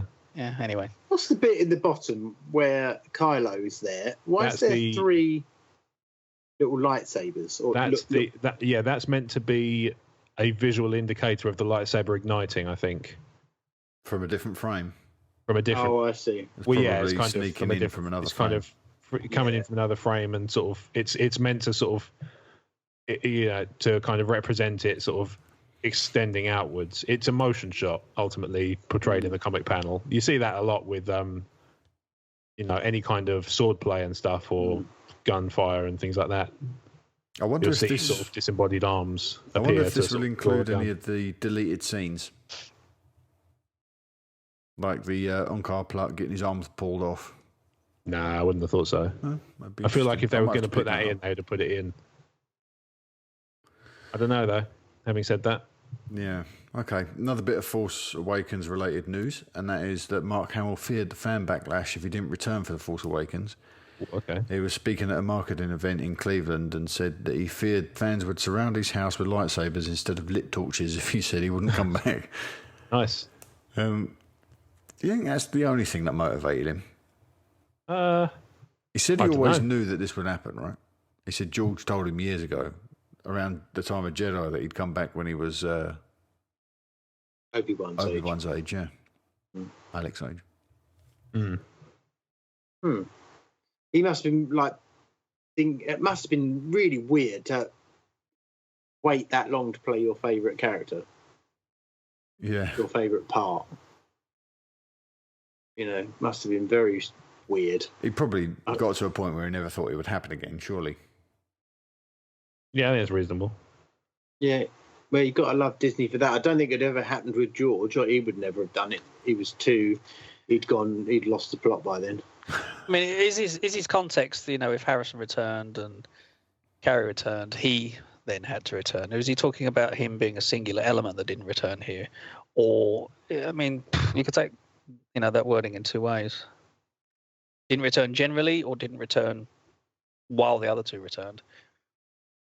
Yeah, possible. It's also entirely possible that he didn't think Luke would have a kind of a physical role. Again, maybe it would be like the Force Vision kind of thing. Yeah, but he... actually, that's true. I see what you mean. Yeah, but he didn't have a physical role either. He spun a fairly cute story at the celebration. In that, they were sitting around on the sofas. The famous photograph. Yes. Yeah. And he said he's turning the pages and turning the pages and turning the pages, and he's looking at JJ and he's like, "I'm not here yet." He's turning the pages. Yeah. And he's like, "Is that it?" But yeah, obviously he knew some of the episode 8 context that was coming. A few of the people asking questions from the aisles tried to get that information out, but he was very, very clever at just stopping. Somebody tried to catch him out with a surname. He did joke about I'd waited and waited and waited, and that was it. Sort of thing. So yeah, he wanted to do it. I think. I mean, I don't think he makes any secret of the fact he does love the story still. Oh, totally. I think that, but he also says take them with a pinch of salt and enjoy the fun as well. So that's what Paul said there. Makes me think that we've spoken about this before, but I think that he's in it a lot more, because I think in order not really upset him, if he just said be in episode 8 and he said, well, how long am I in that for? Well, 12 seconds. No, I'm not doing it. Yeah. Like, I think he would have had him by the short and curlies, and I bet you his part in 8 is considerably large. You know what I mean? Yeah, no, I think you're right. I think he's going to be taking Harrison's place on the Star Wars stage for at least the next couple of films. You reckon? I hope so. Yeah, I mean, it'd be good, wouldn't it, to definitely to have that kind of somebody representing the kind of old guard. Yeah, in both, as in actor from the cast and as in the Jedi. Yeah. I think one safe bet is he will be blue by the end of episode 9. Not at the end, by the end. By the end. Do you mean sad? He'll be blue, coloured blue sort of figurine kind of person. Yeah, I'm with you there, I think. All right, Rogue One news. It's his destiny. Alan Tudyk that's actually a happy ending for him, isn't it? So. What, the bluey? Yeah. I think he's probably happy on Ahch-To with his sushi. Bless him. Rogue One news. Alan Tudyk has been discussing K2SO at Dragon Con and said the droid is more self-centric than the droids we've seen before. Less of an indentured servant like C-3PO, thanks to Cassian, who has allowed him to develop his own personality. I'm really liking he said the that to sound us, of though, this. didn't he? Yeah. He did mention this. Yeah. Almost selfish on occasion. Yeah, there is a tendency for these new droids to be built like that, I think. Across all the stories. Is he pure CGI? Yeah, he's well, I haven't heard of any physical element at all. Okay. Alan did a performance capture on it because we saw some footage of him. We did, yeah. Sort of being matted over, didn't we? Yeah. Yeah, I like him. He was a good choice. The work he did on iRobot was fabulous, frankly. Yeah. Oh, he was great in that. Really enjoyed that. I genuinely started to love the character. I was like, I actually care more about him, and I believe him more than any human. I have a lot of fascination with robots and stuff along those lines. So for me, that was definitely an enjoyable movie. I have a sunny Head and Shoulders up on my on the windowsill upstairs, next to my Stormtrooper helmet.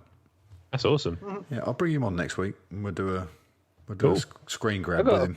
I've got a bottle of Head and Shoulders. Is that the same? I don't believe you. Not quite the same. Yeah, I don't need it.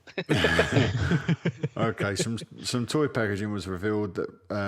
Some toy packaging has revealed the return of a fan favourite ship in Rogue One. Proving spoilers come from the strangest of places. The Y-Wing will take part in the assault on Scarif. Okay. The packaging in question is Micro Machines toys, and there were interesting. 3 separate collections. Yeah. In one, there was a very cool black and silver X-Wing fighter. Mm-hmm. Yes, is it called the Pathfinders? Or I can't hang on. remember. I've seen somebody showed me this the other day because obviously they know I take an interest in this stuff. You can click on the link in the show notes; it'll take you out. Okay, I've just found the place where I was shown it. So let me just scroll down. Here we go.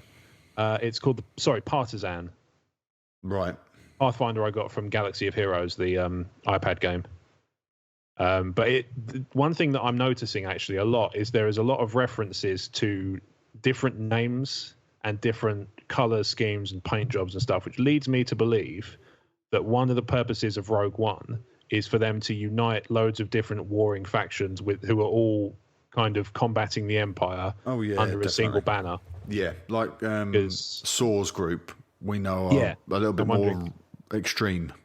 I'm wondering if they're the ones who are called the Partisans. Right. So I reckon that Partisan X-Wing, which is the one that we're about to talk about. Sorry, I've jumped ahead. The black and silver one.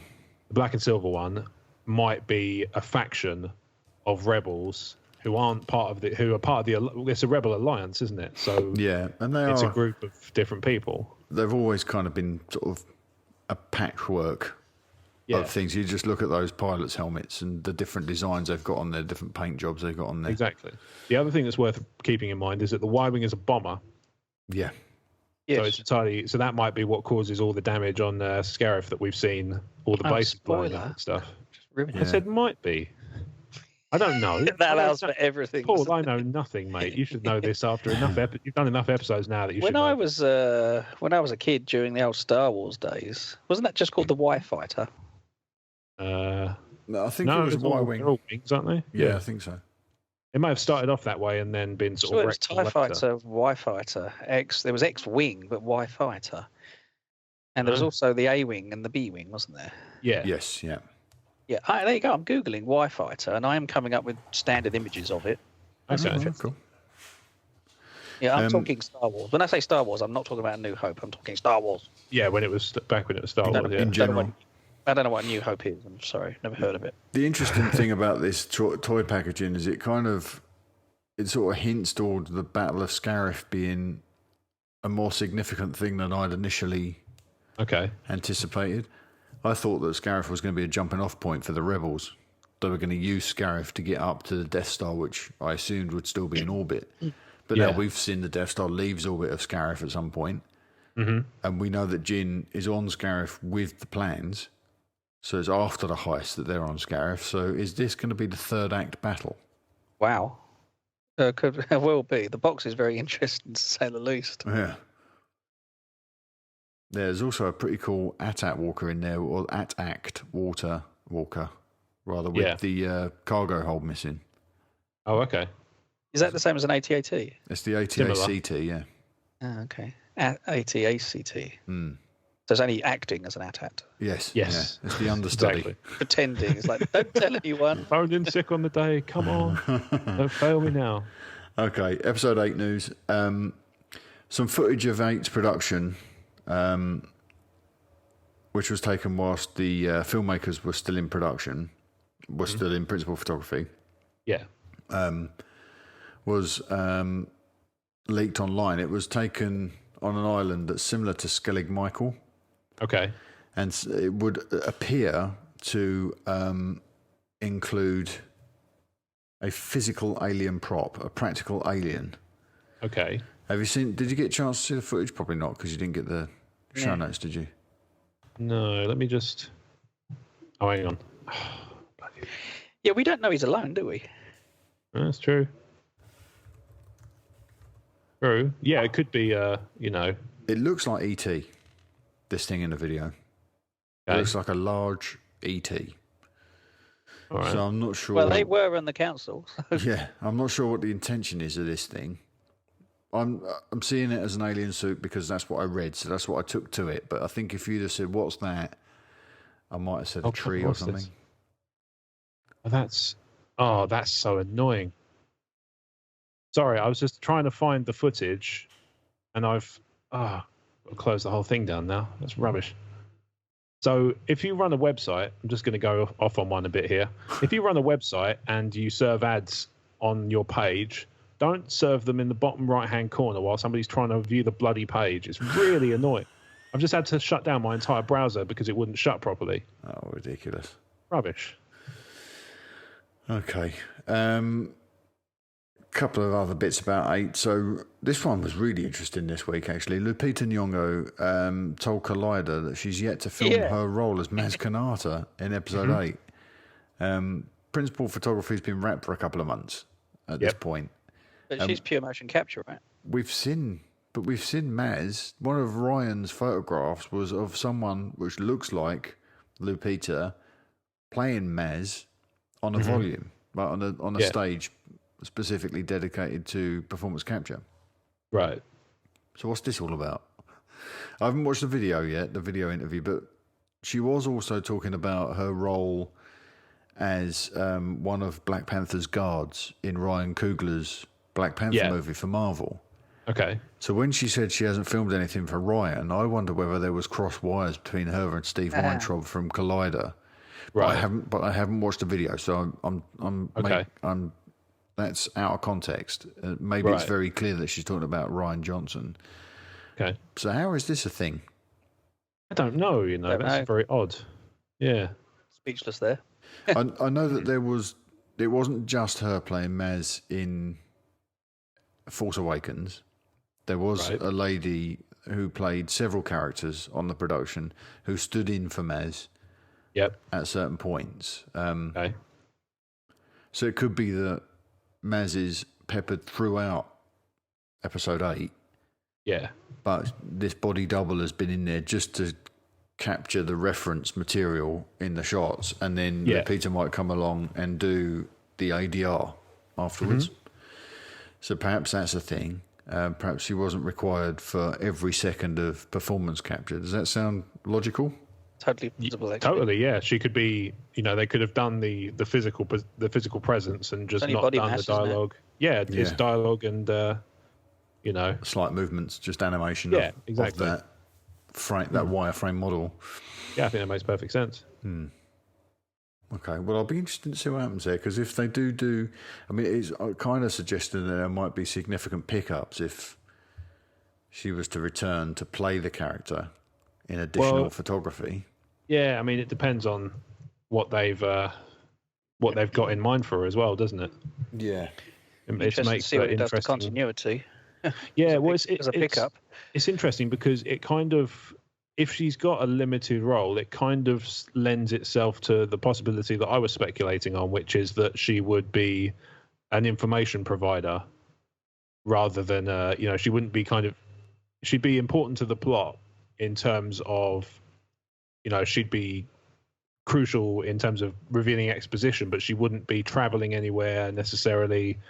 She wouldn't be coming along for the ride. I don't even recall seeing what happened to her when they were bombed.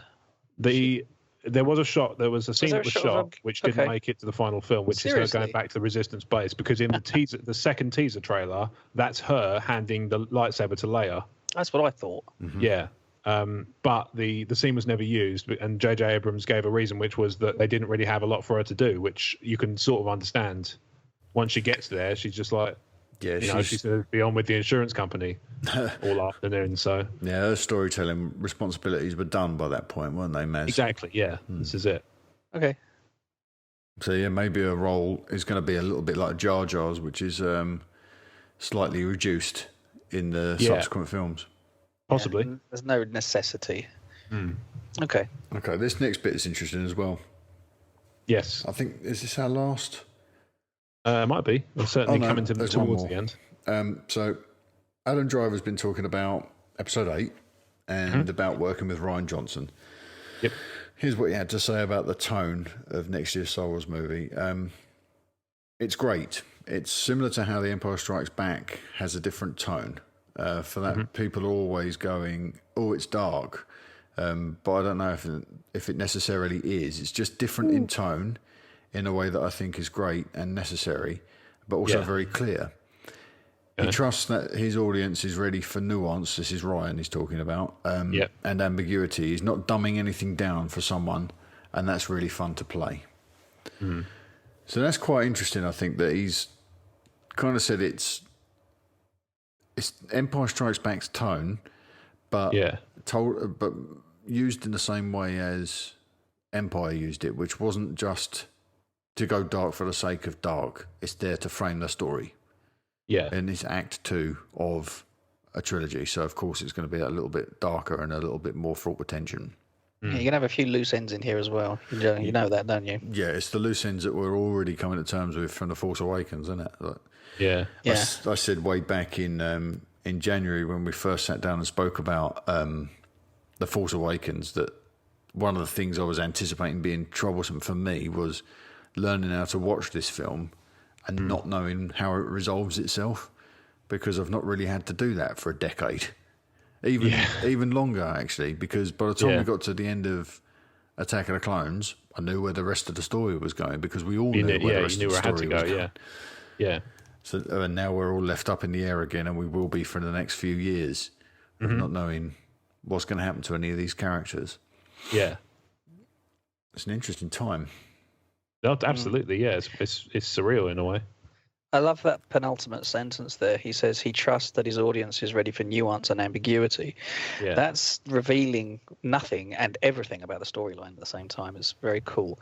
Yeah. It sounds like he's going to be treating us with a more mature story as well. Yeah. Because it took me a while, as everybody knows. It's no secret. I did eventually start to, open my heart to The Force Awakens, but primarily Stockholm Syndrome. Yeah. Yeah, primarily it's fun. Okay. Yeah. And I like fun. I'm a lot of fun and so on. But the difference with Empire was, as much as it was fun, it was dark as all hell and rattled us. Oh, totally, yeah. And that's what grabbed us. That's why 99% of people still go, "Oh, Empire," every time. Yeah. So if we could take us down that path a little bit more, this could be extremely interesting, sort of thing. And the ambiguity thing, obviously, they're going to be, well, let's reveal without revealing anything, and so on and so forth, which is also very interesting because it adds some mystery up front. Yeah. Yeah, there's also some other parallels there as well, Paul, with regard to A New Hope and how it relates to Empire. And what I think we can probably say is true of The Force Awakens, how it relates to Episode 8, is that they had to do a lot of stage setting. So Star Wars literally came out of nowhere, and we all had to get caught up and learn about the rules of the universe we were living in. And The Force Awakens, one of its primary functions was to do that again, is to remind us where we are. Yeah, that's unavoidable, wasn't it? Yeah. Very much so. To set the tone, so that we knew exactly where we could orientate ourselves to the universe, meet our new players, and now in a similar way to the way Empire went off at a sprint, I imagine 8 will as well. And I'm encouraged by that sentence you just read out as well, Paul, that Ryan understands what we're capable of as an audience, and we don't need to be slow walked into it. Well, at the same time, you can kind of say the prequels did that, I think. Yes, because, and at the same time, he's written this under a contractual situation with Lucasfilm and so on, and the film was massive. Yes, but there was also a lot of barking when the film came out. So they're like, they're not going to go down that path again, basically. No. So I think we're going to be getting a little bit more. A lot newer ground or newer idealism here, based on familiar ground, if that makes sense. Yeah, I get it. Yes, I get indeed. Okay, final piece of news for the evening then. There is a rumour out there that Benicio del Toro might be playing Ezra Bridger. I've already voted. in Episode 8. There are a few reasons why this probably isn't the case. Okay. But there is a workaround. His age, for a start. Okay, yeah. Well, no, you say that, but it's only only got to be early 50s. He needs to be Mark's Same age age, as right? Luke. Yeah. Benicio Luke's is 60 though. Well, Mark's 60. Is Luke not 60? No, he'd be early 50s. Yes, because he's 18 by the time New Hope. That's and 4.5 years. 4.5 years. So he's 22. So he's 30 years after Jedi for Force Awakens. He'd be 52 or thereabouts. Benicio's 50 next year. I just looked it up. So I guess it is kind of He's older than me. It could be kind of. It's in the ballpark, certainly. I would say. So I think it's entirely possible. I just don't think that's not certainly not what I voted for of the selections available. No. Well, I was wondering about this thing. Do you know another thing popped into my mind then, and it's kind of derailed me a little bit, because I did have an idea earlier this week, and I thought I will bring this up, and then I forgot to put it on the show notes. Oh, okay. This is about Rogue One. Be very quick. Right. But do you think there's a chance, that sort of chamber that we've seen that we all think might be like a Bacta tank? Do you think like some remains of Galen might be in there? Galen Erso. Oh. Because he might start the film as Mads Mikkelsen. Yeah. But what if there's not much left of him by the time we get to Rogue One, and that's his remains in that canister? That's awesome. And what if the character in the hood is Jin? Because they sneak into the facility onto the Death Star, right? Yeah. So what if that's how she learns what her father's fate is? It just popped into my head the other day. I can't remember why, but I was thinking about that. I don't want to hear any more things that pop in your head. Shut up. But wouldn't that be a haunting way out of that character's story? It'd be incredible. Oh, my brain's just gone about 300 different ways in a second, just with, just playing it out. Well, I kept going over and over who that person in that trailer, in that canister that we saw in the trailer, who that could be. Could it be Snoke? Probably not.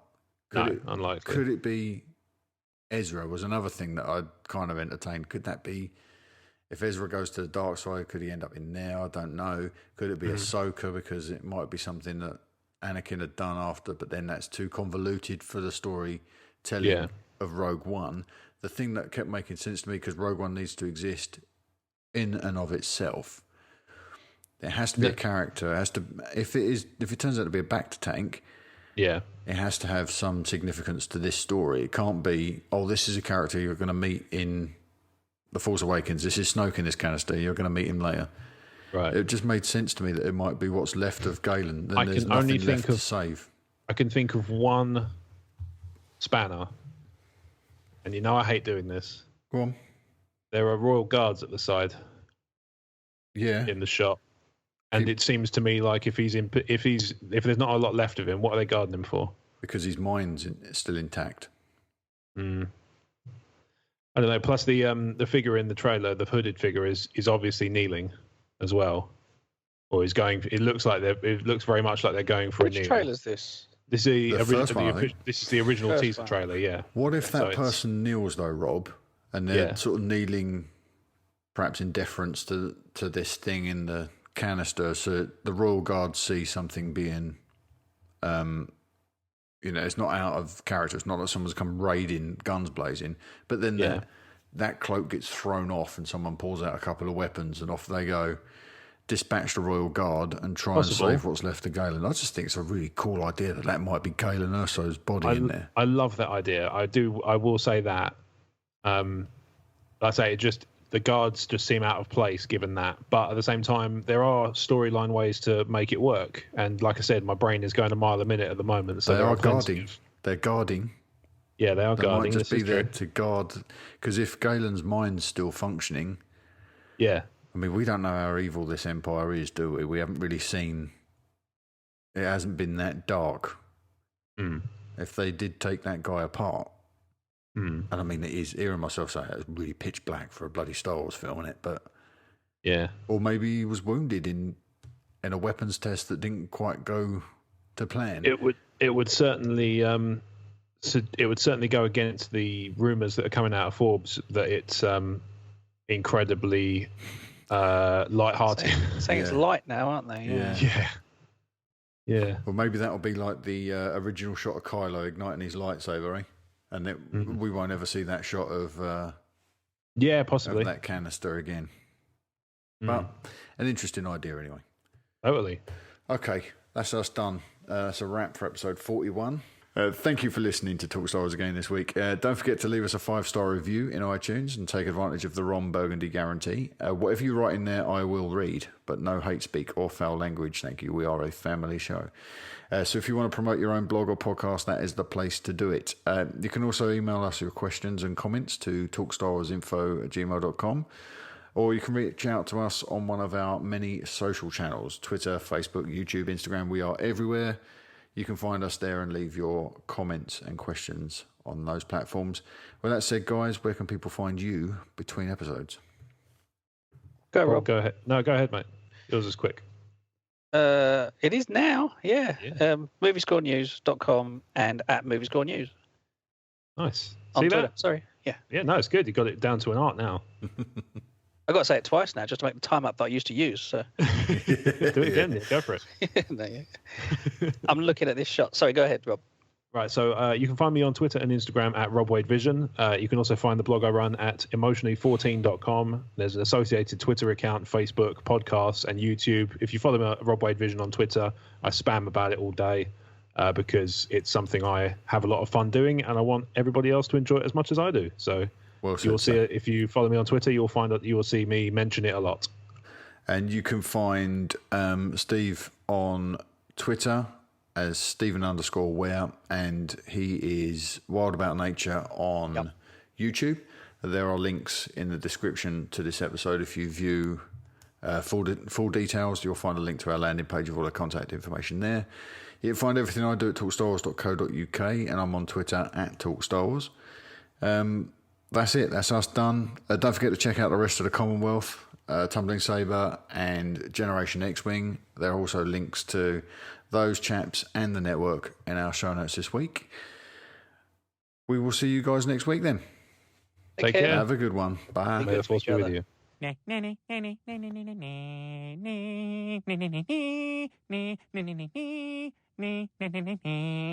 a wrap. It's a wrap.